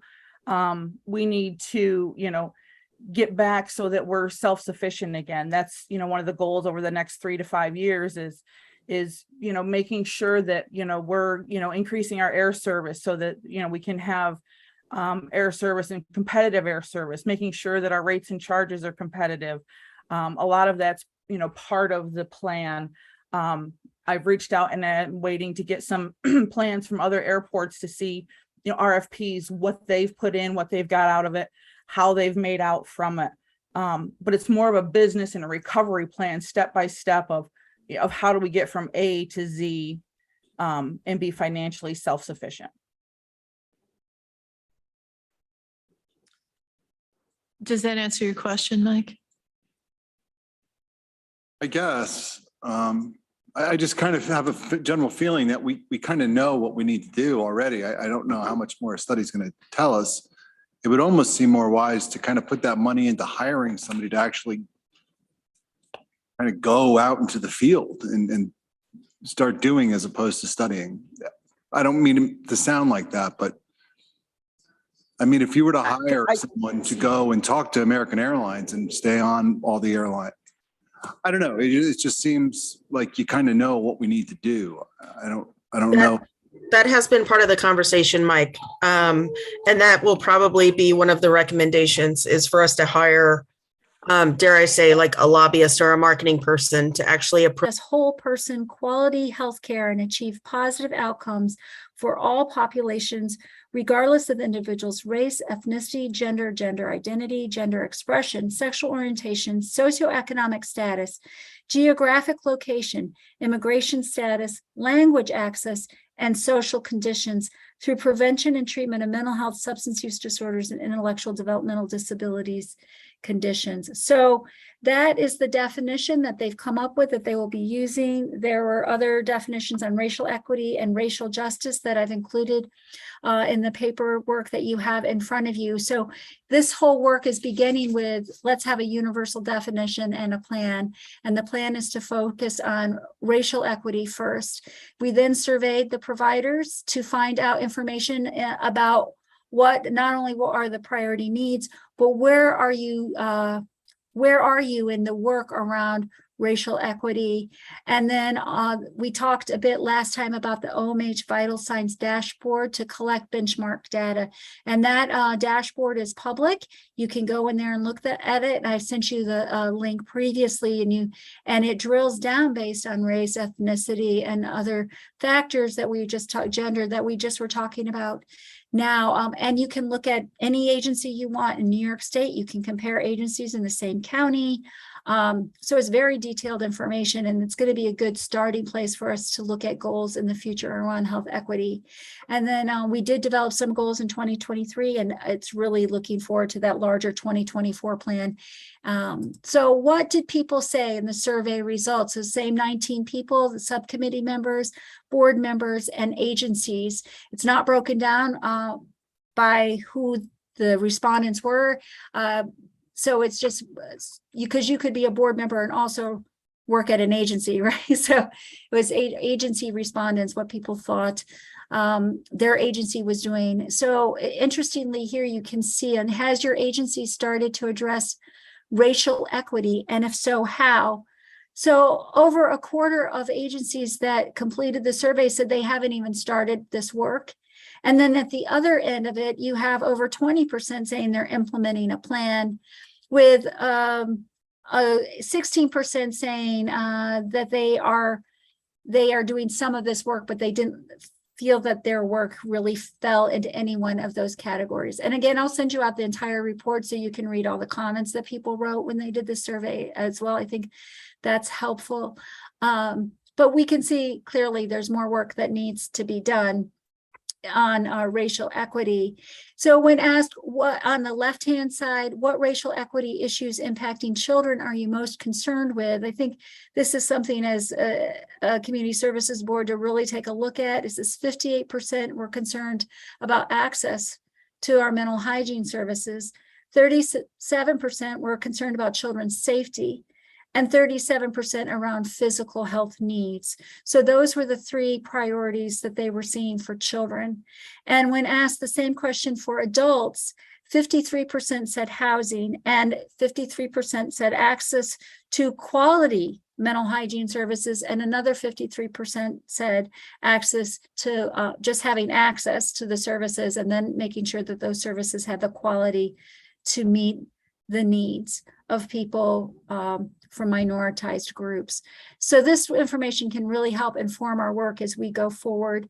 When asked what resources do you need to assist in planning efforts to address racial equality, there was local data was one of the options with more accessible demographics. 71% of people felt like that local data would be helpful. Now in OMH, that work that they just did on that dashboard really provides very, very good local data, as well as compared to state rates. So more of that. Training and toolkits, 53% felt that would be helpful. County specific data that comes from the state, which I guess is a better one actually for that new dashboard. And analysis support. So, okay, I have all this data. Now, how do I make sense of it, and how do I use it effectively? So that may, result in some need for training in our community and some support in our community, and getting further information from the state on how to create accessible information that can help people make good decisions, both at the local level and at the state level. So I will share this information with the conference and the group that worked on creating these questions, so that they they have some idea of what we're seeing here in Tompkins County, and appreciative of any.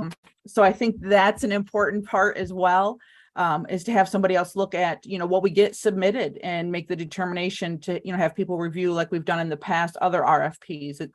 It's reviewed by a group. Also, did we do any such reports in the last 4 years for the airport? We did a strategic plan prior. It was more of a business plan.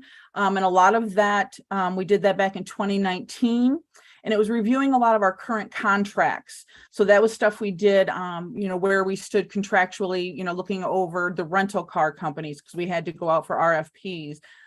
We had began working on airline contracts, and then the pandemic hit. So that hasn't been finalized, but that's part of something that we've already completed process that we're working through. So it was more of looking over contracts and what we had moving forward on how to making sure that we were in line with other airports our size. Thanks. Yep. Okay, thank you, Lee and Randy. I think Rich hit it. The ground has shifted. Just a quick reminder for those that may be wondering why we're looking at a $200,000 expense in the context of it, and maybe Lisa or Norma or Roxanne, remind me, the total capital investment in the airport in the last 7 or 8 years has been in the range of $20 million. Oh. Plus, okay. And we're on the hook for about $14 million in bonds. 13, yeah. 13, okay. So even using that $20 million figure, we're looking at 1% to try to sustain that multi-million-dollar investment, given the changing circumstances we've had in the last 3 years. So I'm It's a no-brainer. very much in support of this. Yeah. Okay. Anybody else? Randy? Yes, I'm going to support this. I think it's a smart thing to do. If memory serves, I think we're going to be funding about $1.3 million in $1.6 $1.6 million. million, I'm sorry. So this is money. If we don't do something, then that funding is going to have to continue if we don't have a good plan. So that's why I support it. Okay, we ready to vote? Take it away, Britt. Shauna Black, Yes. Travis Brooks, Yes. Randy Brown, Yes. Amanda Champion, No. Henry Grannison, Yes. Rich John, Yes. Dan Klein, Yes. Ann Corman, Yes. Mike Lane, Yes. Greg Mezzi, Yes. Veronica Pillar, Yes. Lee Shirtliff, Yes. Mike Sigler, Yes. Deborah Dawson. Yes. 13 ayes, 1 no, that passes. Okay, next up is Shauna's OTR, a 2-year, multi-year commitment of $86,000 a year to the 2-year peer outreach center. Shauna, you're up. Thank you. This is for the Mental Health Association and their peer drop-in center that's going to be located on the Commons. I know that legislators have had many emails from people that have participated, as well as peers that would actively be employed with the center.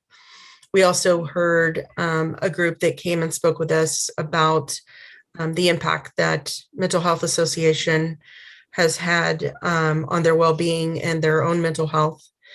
And so I'm happy to answer any questions. I don't know if Josephina's here this evening.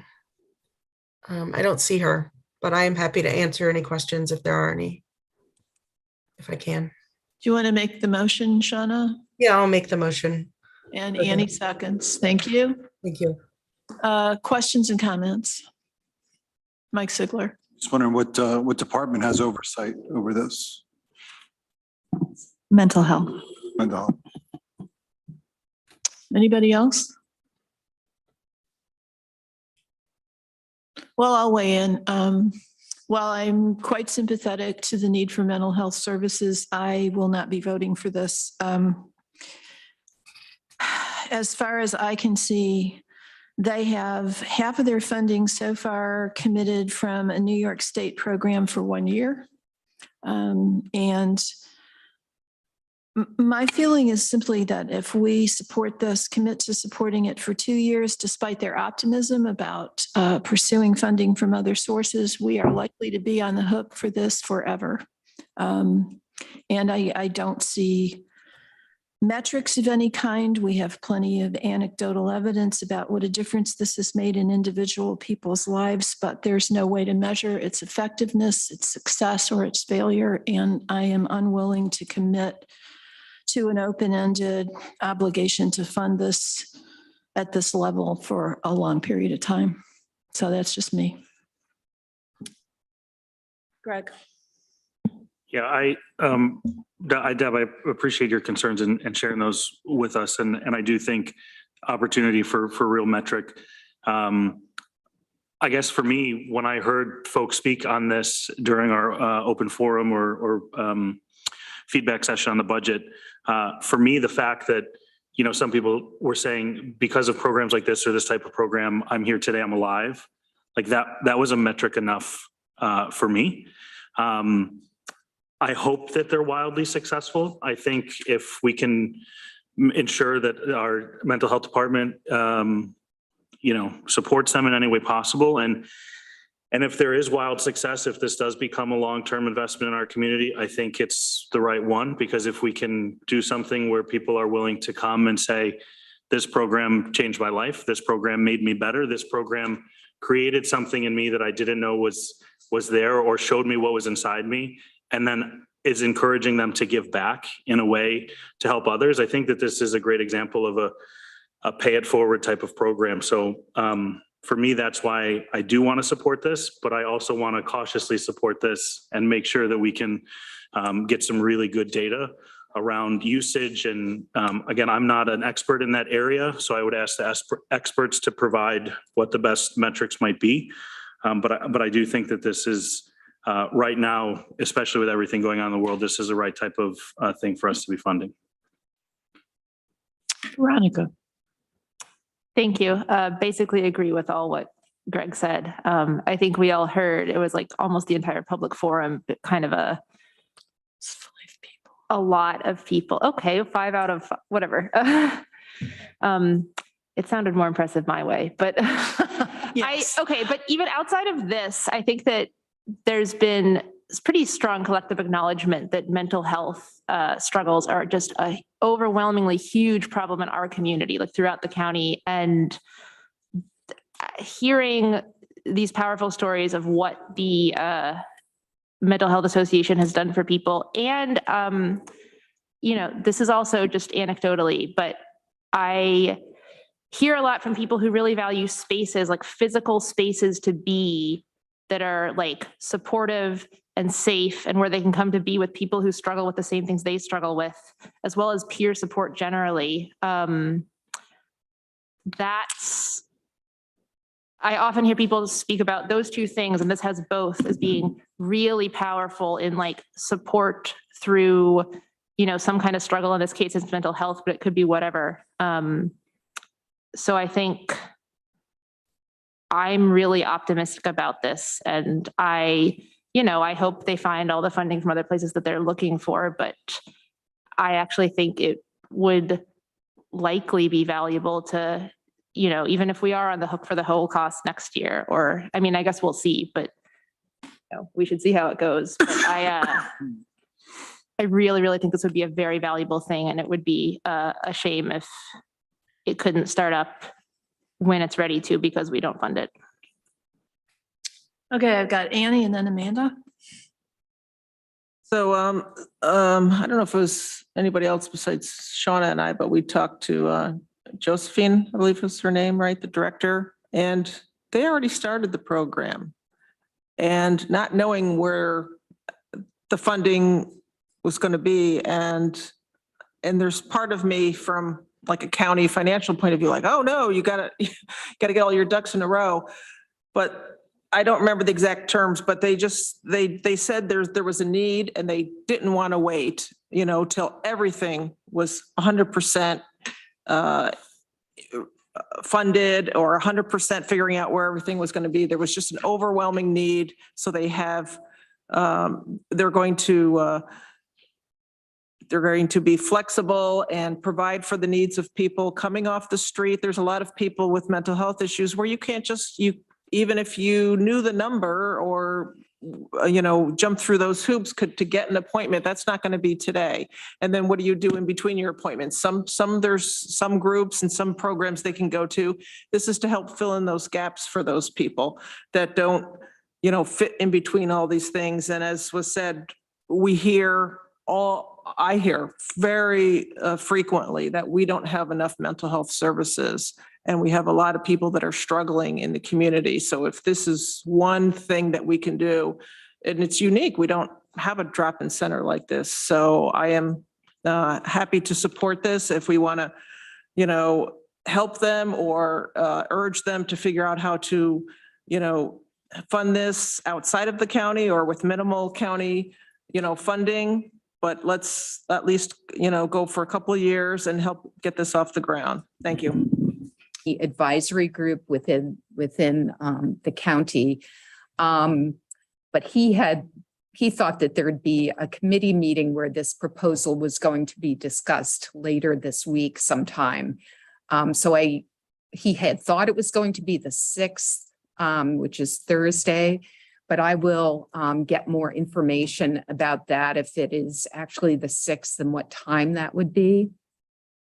Is that the Health and Human Services Committee? I believe it is. But I was going to also propose that maybe, if people can attend that meeting, that certainly is great. But wondering about writing a letter, just expressing our concerns and how it might impact our group. I think our focus had been on our concern about losing a lot of expertise and institutional knowledge on this group, but also that it could happen very abruptly.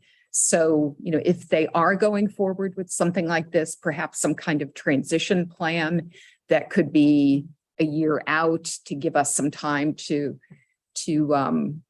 work through whatever the guidelines are going to be. So I wanted your feedback about something like I got an email from Stu, and I'm not sure if I'm going to be available for it. He mentioned October 6th, that's Thursday, right? Right. So I don't think I'm going to be available, but I think the idea of having people, be at that meeting, whoever can make it and kind of voice their concerns. I think the letter is good. I'd also propose that would they be willing to kind of grandfather some people in? Because they'll lose a lot of expertise in this, on our board. Is the meeting in person or is it? I don't Joined know. by YouTube, so you'll be letting us. Yes, I can. Harmony, do you have an idea of who I can contact to get the specifics of that? Dan Klein. I think between Corinne and myself, we can figure it out and get that out to you. Okay, that'd be great. Thank you. Yeah. And No, sorry. go ahead. Do we know what the proposed term that? This, I don't think it was definite, but he had heard maybe 2 4-year terms. So how we would deal with all the people who are currently on the board. I'm not sure what their proposal is. So. Do you know what time that they meet? I don't. Yeah. Yeah. So it sounds like with Harmony. Information. Yeah. Okay. And as Jan asked, if there's a way to do anything virtually or get to speak, that would be, but I can draft a letter then and send it out to all of you in the next day and just see what you think. And so we can at least have that. And then if we have the opportunity to speak directly, I think that would probably be the best we can do at this point. Definitely, I think at least a transition plan would make it much smoother. Yeah. I think it's, however it gets implemented, I think it's going to be disruptive, more or less disruptive, and for the way we've been functioning, and I think, yeah, and I understand the value of term limits in general, but I think there's unique things about different groups that we would want them to consider. So. Right, I don't, and what I recall. And maybe it's not there anymore, but I think that's gone, Mike. I believe that that's evolved into the PROS program that is in-house in mental health, I believe. I mean, there are still, the mental health department still contracts with Mental Health Association for other services, but I believe the Starlight Club is not. Yeah, I don't think that wouldn't surprise me if it's not there anymore, but I do remember visiting it, for example, and it made me think of what's being asked for here a lot. And it was very popular among folks that were in need of those services. Shauna? Yeah, I mean, I continue to think that one of the biggest issues in our county is mental health. And unfortunately, what we're seeing is that some mental health providers are working for some people and some are working for others. Some people don't feel comfortable going to our mental health provider. Some of them feel comfortable going to the peer services. I mean, each person has their own preference. And so for us to be able to support a program under $100,000 that's helping people, I consider it really an investment in our community right now. So this by far is the single topic that I think we've all heard the most about is mental health, and there being a lack of services in our community. So $86,000 is really not much to spend in providing services for our constituents. I just can't help wondering if there might not be a better use for that money to provide services. But anyway, we have an amendment to vote on. Britt? Shauna Black. Can you state again the amendment? Because sometimes people have been Yep. unclear. The amendment is to change this from a 2-year peer outreach center to a 1-year peer outreach center funding. No. Okay. Travis Brooks, No. Randy Brown, No. Amanda Champion, Yes. Henry Grandison, Yes. Rich John, Yes. Dan Klein, No. Ann Corman, No. Mike Lane, Yes. Greg Mezzi, No. Veronica Pillar, No. Lee Shirtliff, No. Mike Sigler, No. Deborah Dawson, Yes. 5 ayes, 9 noes, motion fails. Okay, so now we're going to vote on the main motion. Lee? Just clarify for me, where is this, are the services provided specifically? Is there multiple clubhouses? Center Ithaca. All Center Ithaca. And for anyone that's advocating this, is there any chance that the outreach will end up outside of Center Ithaca, satellite to other communities potentially? Probably not. Okay. That's what I would say. Okay, let's vote on the OTR. Shauna Black, Yes. Travis Brooks, Yes. Randy Brown, Yes. Amanda Champion, Yes. Henry Grandison, Yes. Rich John, Yes. Dan Klein, Yes. Ann Corman, Yes. Mike Lane, Yes. Greg Mezzi, Yes. Veronica Pillar, Yes. Lee Shirtliff, Yes. Mike Sigler, Yes. Deborah Dawson. No. 13 ayes, 1 no. Motion passes. Okay, the next OTR up is Mike Lane's proposal to reduce the $5 solid waste management fee to $4. Mike, I'll let you. Yes, I'd like to move that. If I get a second, I'll speak to it. Greg seconds. Thank you, Greg. I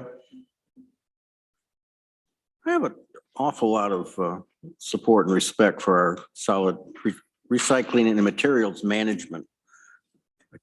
I still have trouble with the new name. Have been very interested in it ever since it got started and before. And we've had a wonderful manager, and we still have a wonderful manager in Barbara Ekstrom, and a good financial manager, I put it that way. I've always been someone who has questioned the solid waste fee and what the proposals are and how we can keep that down, because it's added to the tax bill. It is a fee, of course, but just like the homeowner's cost for their real property taxes, we need to examine that with a close glass as well. Last year, I fully supported raising it $5 on top of the year before, which I think it went up 3 or 4. And the reason was, and I think this full legislature cared enough to keep the recycling program going. And that was pretty important that we did that. We had many counties, and Barbara told us, and it was true, many counties were abandoning recycling, just trucking it off to the landfills again, like they did 30 years ago. I don't want to ever see us go back to that. On the other hand, I always remember Tom Todd, who was a legislator on the Board of Reps, who was I believe the chair of Public Works at that time. And when they established the recycling program, he always said commodities are commodities, and that's what recycling items are. And the prices go up and the prices go down. And last year they were in the pits, no question about it. This year, Barbara told us they've started to improve some.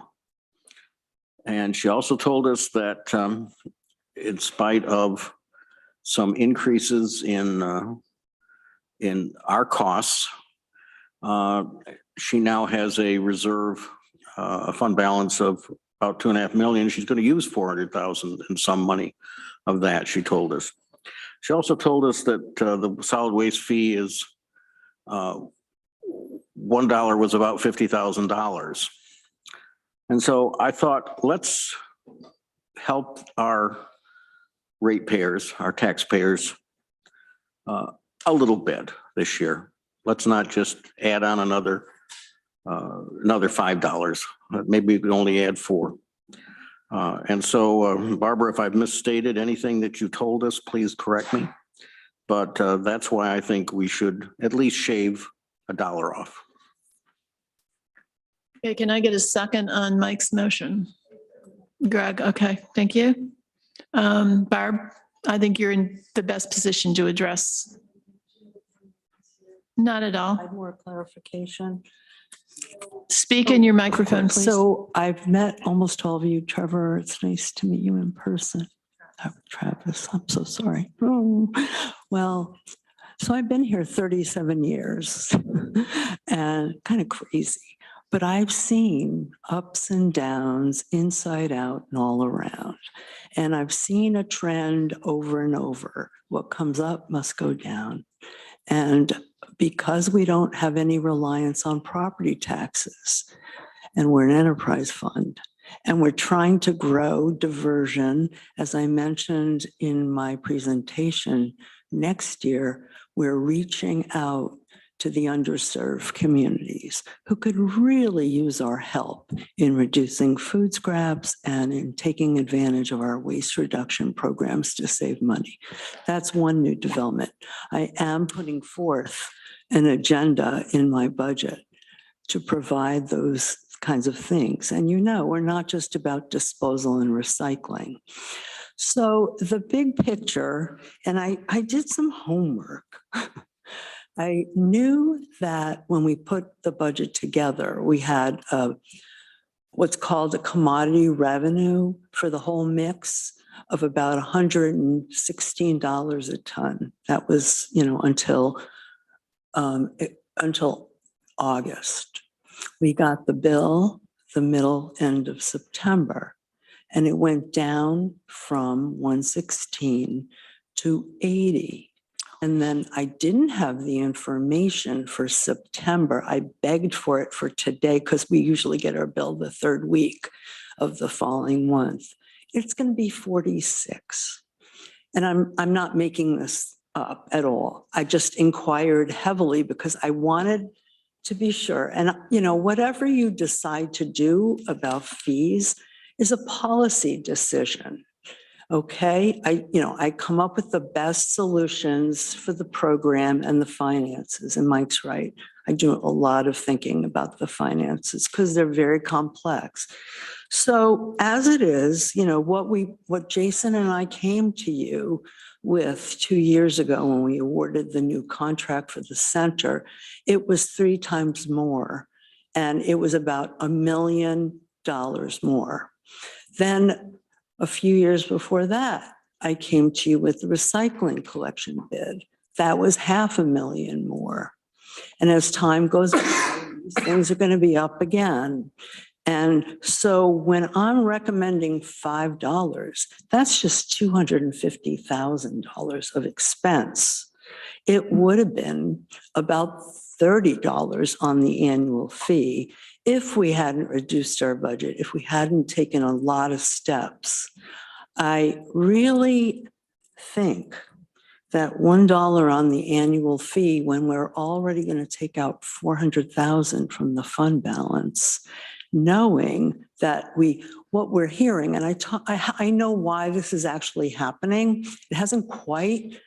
It's going to hit the streets in terms of knowledge, but what's happening is that China is going through a terrible situation in terms of their, inflation, recession. They have shut down permanently some mills. So the mills that are now domestic, which we've increased in this country, don't really need more material. So it's a supply demand thing this time around. And I can't tell you what it's going to be next year, but what I can tell you is that we're going to fall short about 60 to 80,000 this year. And next year, I hate to tell you, it could be $500,000 if it really stays at 46. We budgeted $105 a ton for that ACR when it had been 127 at its highest.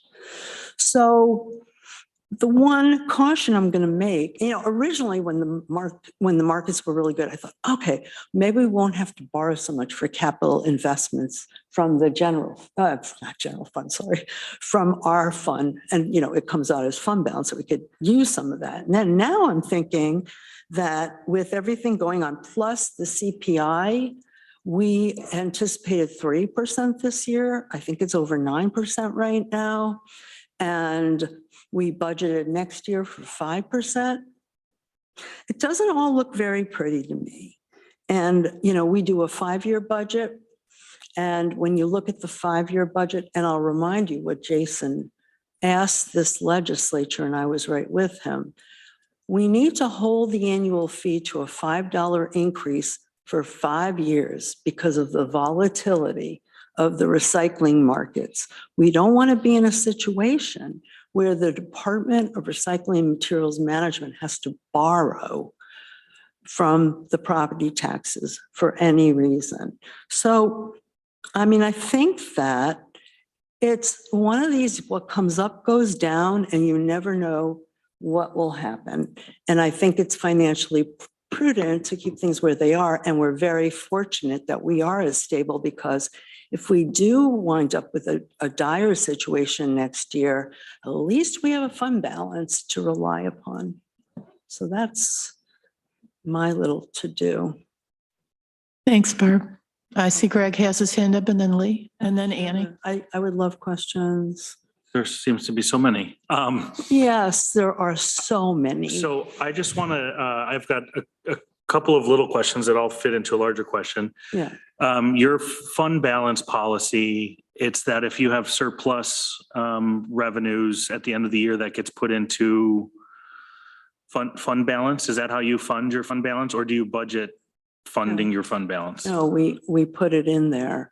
if there's surplus. If there's surplus. And if it's negative, of course, we have to take it out. We are anticipating that we're going to be in the hole at the end of the year. So, okay, so this is good because essentially with a higher fee, as we've increased the fee over time, and we've seen maybe some success from the commodities market for recycling materials at a high in some years.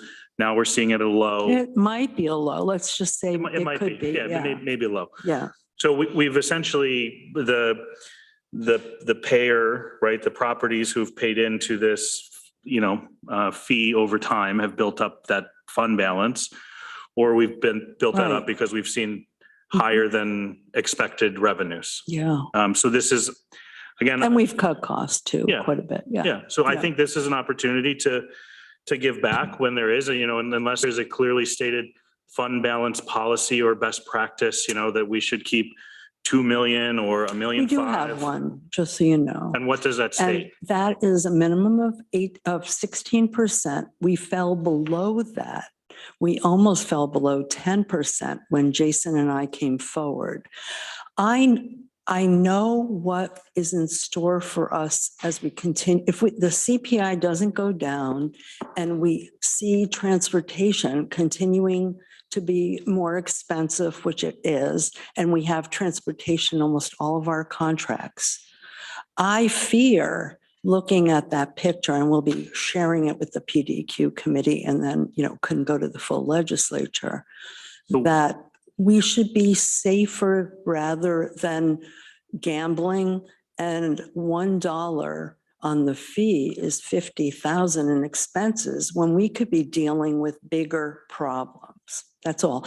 And it is your choice. I mean, if you want to take more out of the fund balance, hope for the best, it isn't bad policy. It's just, I just have to recommend something that's much more conservative. Yeah, no, and again, I appreciate and respect the approach. And I respect how you're asking the question because it's a very good point. I would just like to know what 16% is. Well, what that amount should be. It is on our budget of $9 million. 10% is 900. 5% is another 400,000. It's roughly $1.5 million. I don't have, I'm not jumping from my calculator here, but it's roughly $1.5 million. So I hear you, and I know that we're well above that. I would have liked Mike to maybe propose a little bit more than $1. But that's just my opinion. So I'll stop there. I've shared enough of my thoughts. The one other thing to consider is it used to be completely unacceptable for us to borrow from our fund balance to pay for our operating budget. And Rick had a different approach, but I still think it's uncomfortable. If we're taking $400,000 out, which would leave, 2.2 million. There's some costs in my budget, like the CCE contract and some things that we didn't budget. And we could be facing, I don't see how now $105 a ton for 11,000 tons of residential single stream material. That's going to be a lot of money. I just worry, that's all. Thank you. Yeah, and I would point out if you take that 400 to 500,000 out this year and another 500,000 next year, she's going to be right down to her 16%. Well, I think it could be a slight bit lower, but why get in that position to worry? And then it's like a bouncing ball. You continue to follow that ball. And, 1 year is good, another year is bad. That's different than county budget management. This is an enterprise fund, and it's not legal for us to be taking money from the county budget. Okay, I've got Lee, Annie, and Amanda. Barb, there was something I didn't understand in what you were talking about with the projections with Jason and holding. Oh, yeah, because you were just starting this year, sure. Holding the $5, has it been projected out over a period of time that we 5 should years. be raising $5 each year? It was projected based on a 5-year budget at the time. And I don't remember what that commodity revenue was, but it was Jason grilled me and I had to march to the beat of the drummer to do an awful lot of work to show where we stood. And if the others here remember, we presented you with 6 options and this legislature approved the option to go to $5 a year for 5 years. Now, we could have said, oh, well, things are so marvelously good for a year, but then, it's never clear with recycling what could happen. And I think honestly, the current state of economic affairs in this world has been a driving force for many things. And that's why we have the uncertainty in China. Does that help you? It does. What year are we in as far as the 5 Oh, years? well, we're in 3. We're in 3. Okay, so it's gone up 5, and now we're proposing another 5 out of 25. No, this is our 3rd. Okay. Yeah, it's gone up 5 and then 5 and then Now this is our 3rd. Yeah, that's. This meaning the 23 budget. Yeah. And I mean, there's a lot more to say, but I will say this much. I'll be retiring next year and I will be giving you a full analysis and recommendations for what we should be doing with our next procurement, because the time has come to put in a county proposal for the parts of this that we could do. Because when you increase a contract by $1 million. You're talking now about the pickup, the collection contract. No, I'm talking right now about the recycling center. Oh, okay. We can't do the pickup. That would be impossible. Okay, I'm sorry. We can't market materials. We can't drive a truck to transfer the materials. But when it comes to looking at and putting in a proposal to go against the one company that will propose by looking at the operation of the recycling center and costing that out, I think we will be pleasantly surprised. I really do. So keep that in mind. That has nothing to do with the $1 on the annual fee, other than we could see a drop in the annual fee if we were to think smarter. They killed us. It ruined us. I mean, to be honest with you, it deflated so many of us in terms of our spirit, in terms of how much more we were charged. And that's why Mike and I really do communicate well. And you're right, Mike, that was the decision as to whether we recycle. When you get $1.3 million, $1 million plus the 500,000 and your budget is over 9 million, when 81% of it is contracted services, 15% is staff, and the rest is equipment, et cetera. I mean, gotta look at it. All right, I've said it. Okay, I've got Annie and Amanda. Thank you.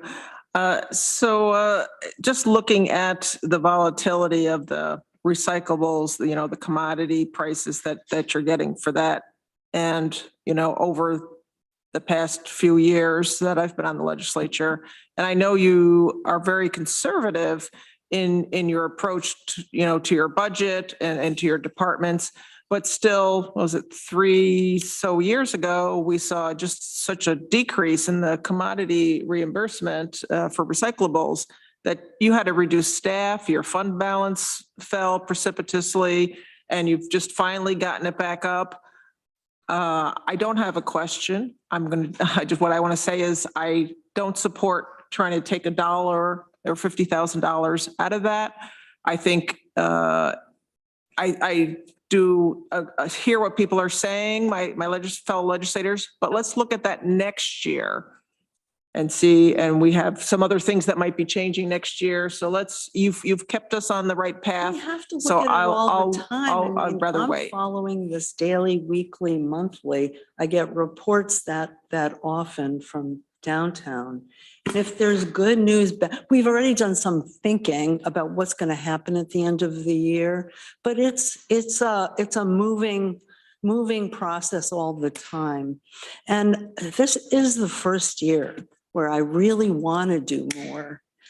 And I have the staff fully now to do more with our community that hasn't been well served, and to bring these programs to environmental justice areas and to really reach out and provide opportunity that we haven't before.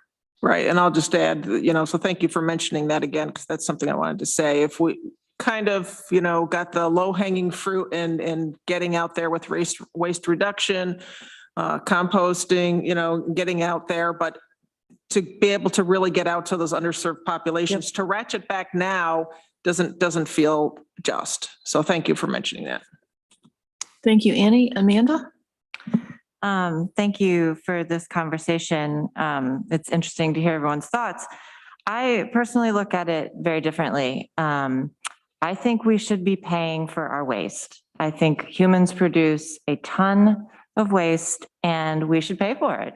I don't think that any homeowner or any resident should get away with not paying. And every year we make more waste and that costs more money.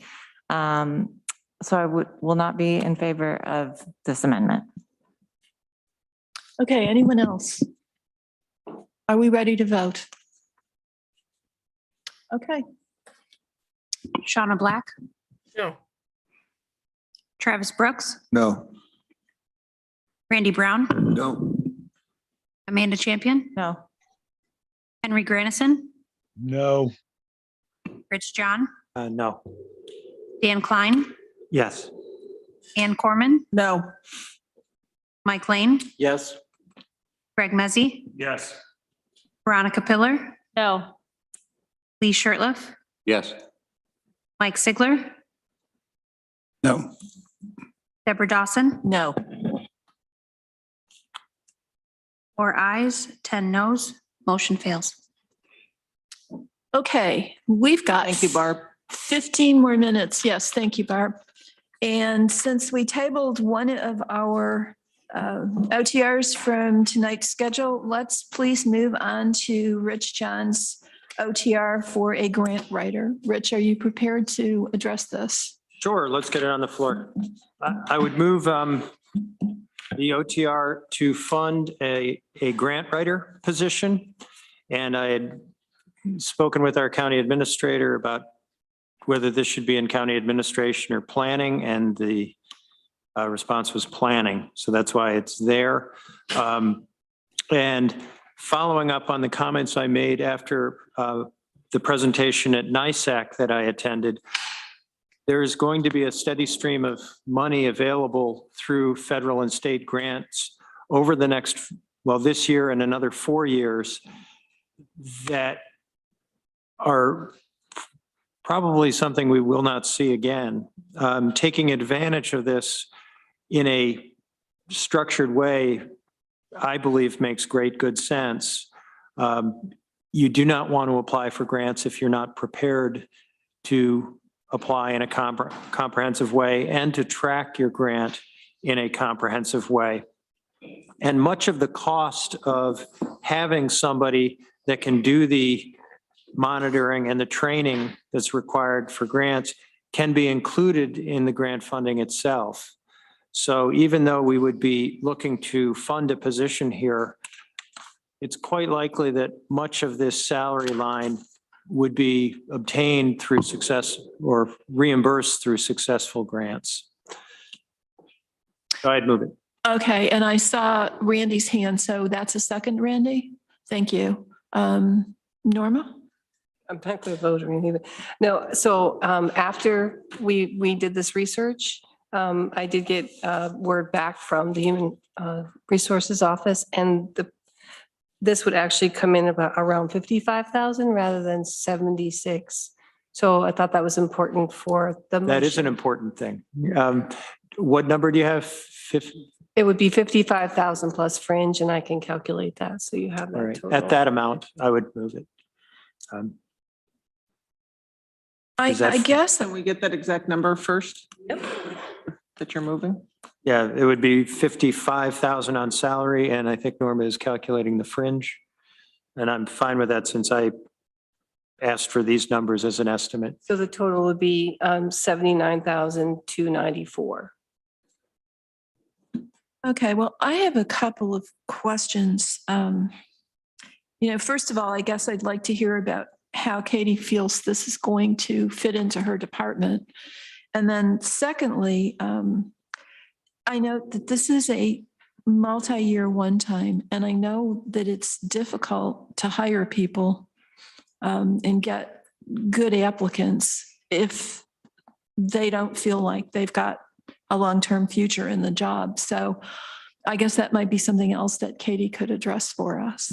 Katie? Yeah, I would just say I propose multi-year because of exactly what you said, that you want to have somebody there who's qualified, and it would be hard to get somebody on a one-year basis. And going through the 3 years was to try to track this wave of grants that potentially. Which may will be out. evaporate. Yeah. Yeah. Okay, fair enough. Katie, do you want to weigh in? Because this is going to really affect you. Yeah, sure. I guess maybe I think it requires a little more discussion as to where this might make the most sense to be the home. But at any rate, I think it's a really interesting idea, and I certainly want to see the county tap as many grant resources as possible. And that takes dedicated focus to make that really happen. There are a couple of thoughts that I had on that, which is that I'm just wondering about the approach of having a staff person versus entering into a contract with a consulting firm that is a kind of a professional grant writer. They have pretty high success rates, and they could actually help all of our department heads look at what the possibilities are to achieve the goals that hopefully we will define in the strategy that our department and administration are going to be leading with the legislature to define goals and priorities for county government. Could take a look at what we're trying to achieve, what grant programs can help us get to that level, and what departments might make sense to lead efforts like that, and then write the grants to help us to do that. I guess I just wonder, because grant funding is very intensive during certain months and then kind of nothing going on. And it's kind of like consultants may be better suited to do that kind of work than a staff person. Just kind of throwing those ideas out there for you to consider. Okay, Lee. Thank you, Katie. Kind of a question for both Rich and Katie, given that last part. Are you envisioning that the grant writer would also be a grant administrator, or would that end up falling back in? So Yes. So whatever they generate, they would be working with. And is that what happens, Katie, in a situation where you have a consultant that's seeking grants for you? Do they continue on in some capacity to do the grant reporting and administration? They can do that. It really depends on the grant. Some grants have funding for that. Others require competitive solicitation. So they could write the grant for you, and then you would have to do an RFP to find out who could do the administration portion of it.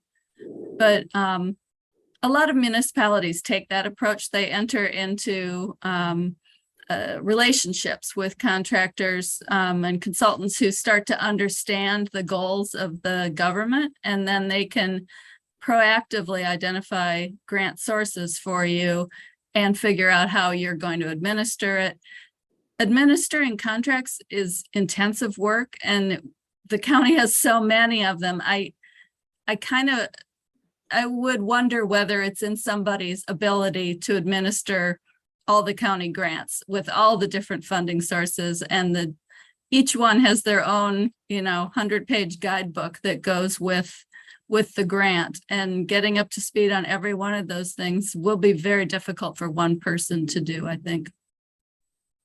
Would it be easier for a contractor, Katie? Yes, that's what they, that's their bread and butter. A lot of contractors, that's what they do, is they do the grant writing, and then they could also do the grant administration if the grant allowed that, and they would help think through how you would go through that procurement process. So they would have a staff that, can weigh in on different areas of expertise. Yeah, they usually have like one staff person does the community development block grants, and one person does federal, whatever, some other pot of money. So they become very specialized in those certain areas. So, and they develop relationships with the funders. So it makes it easier for them to get questions answered and that kind of thing too. Thank you. Okay, I've got Henry, Mike Lane, and then Dan Klein.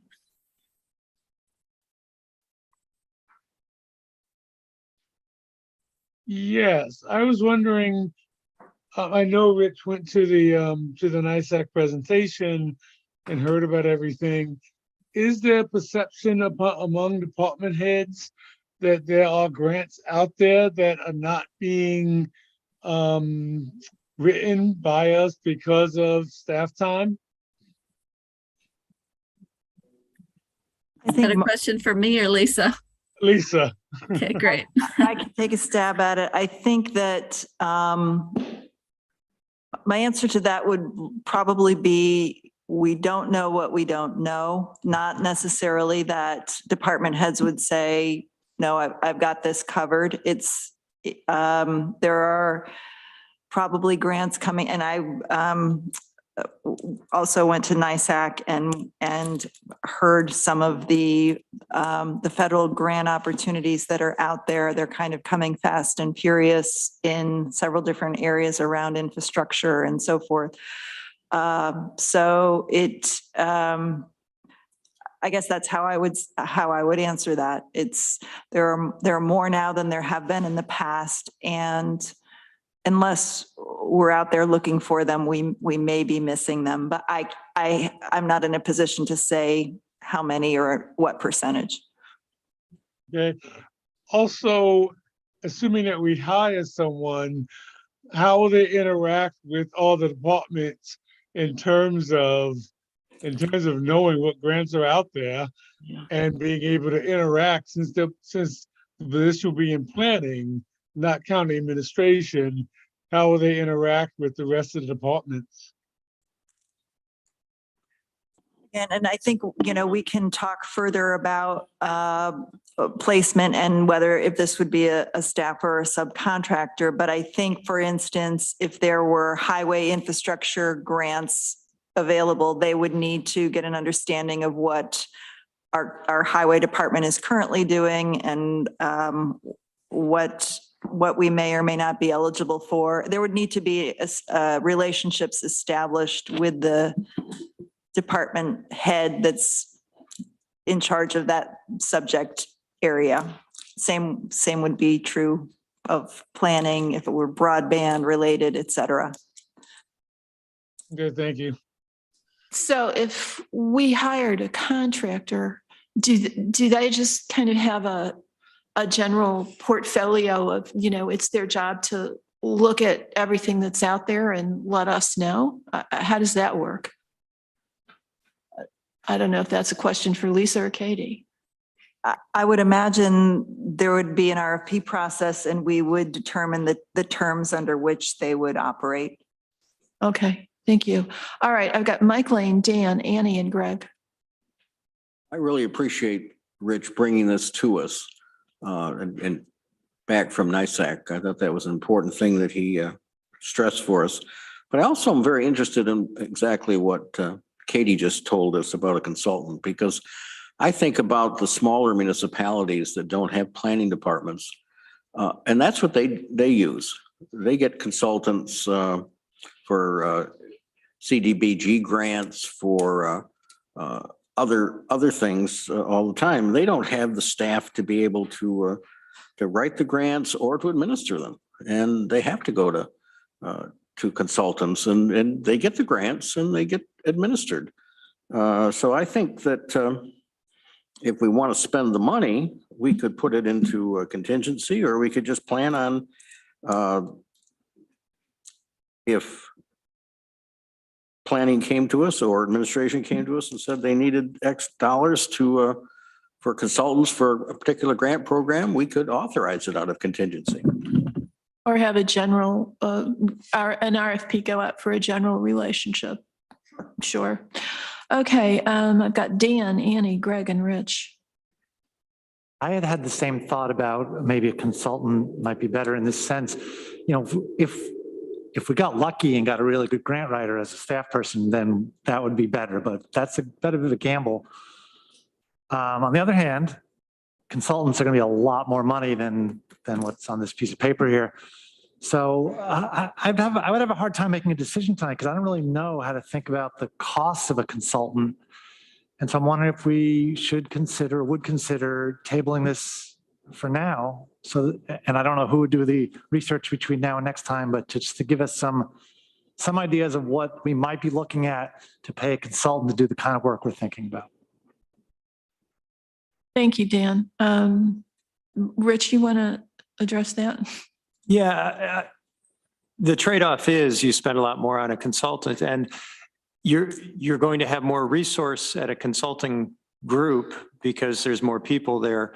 The trade-off is they're never going to know the county like somebody who works here.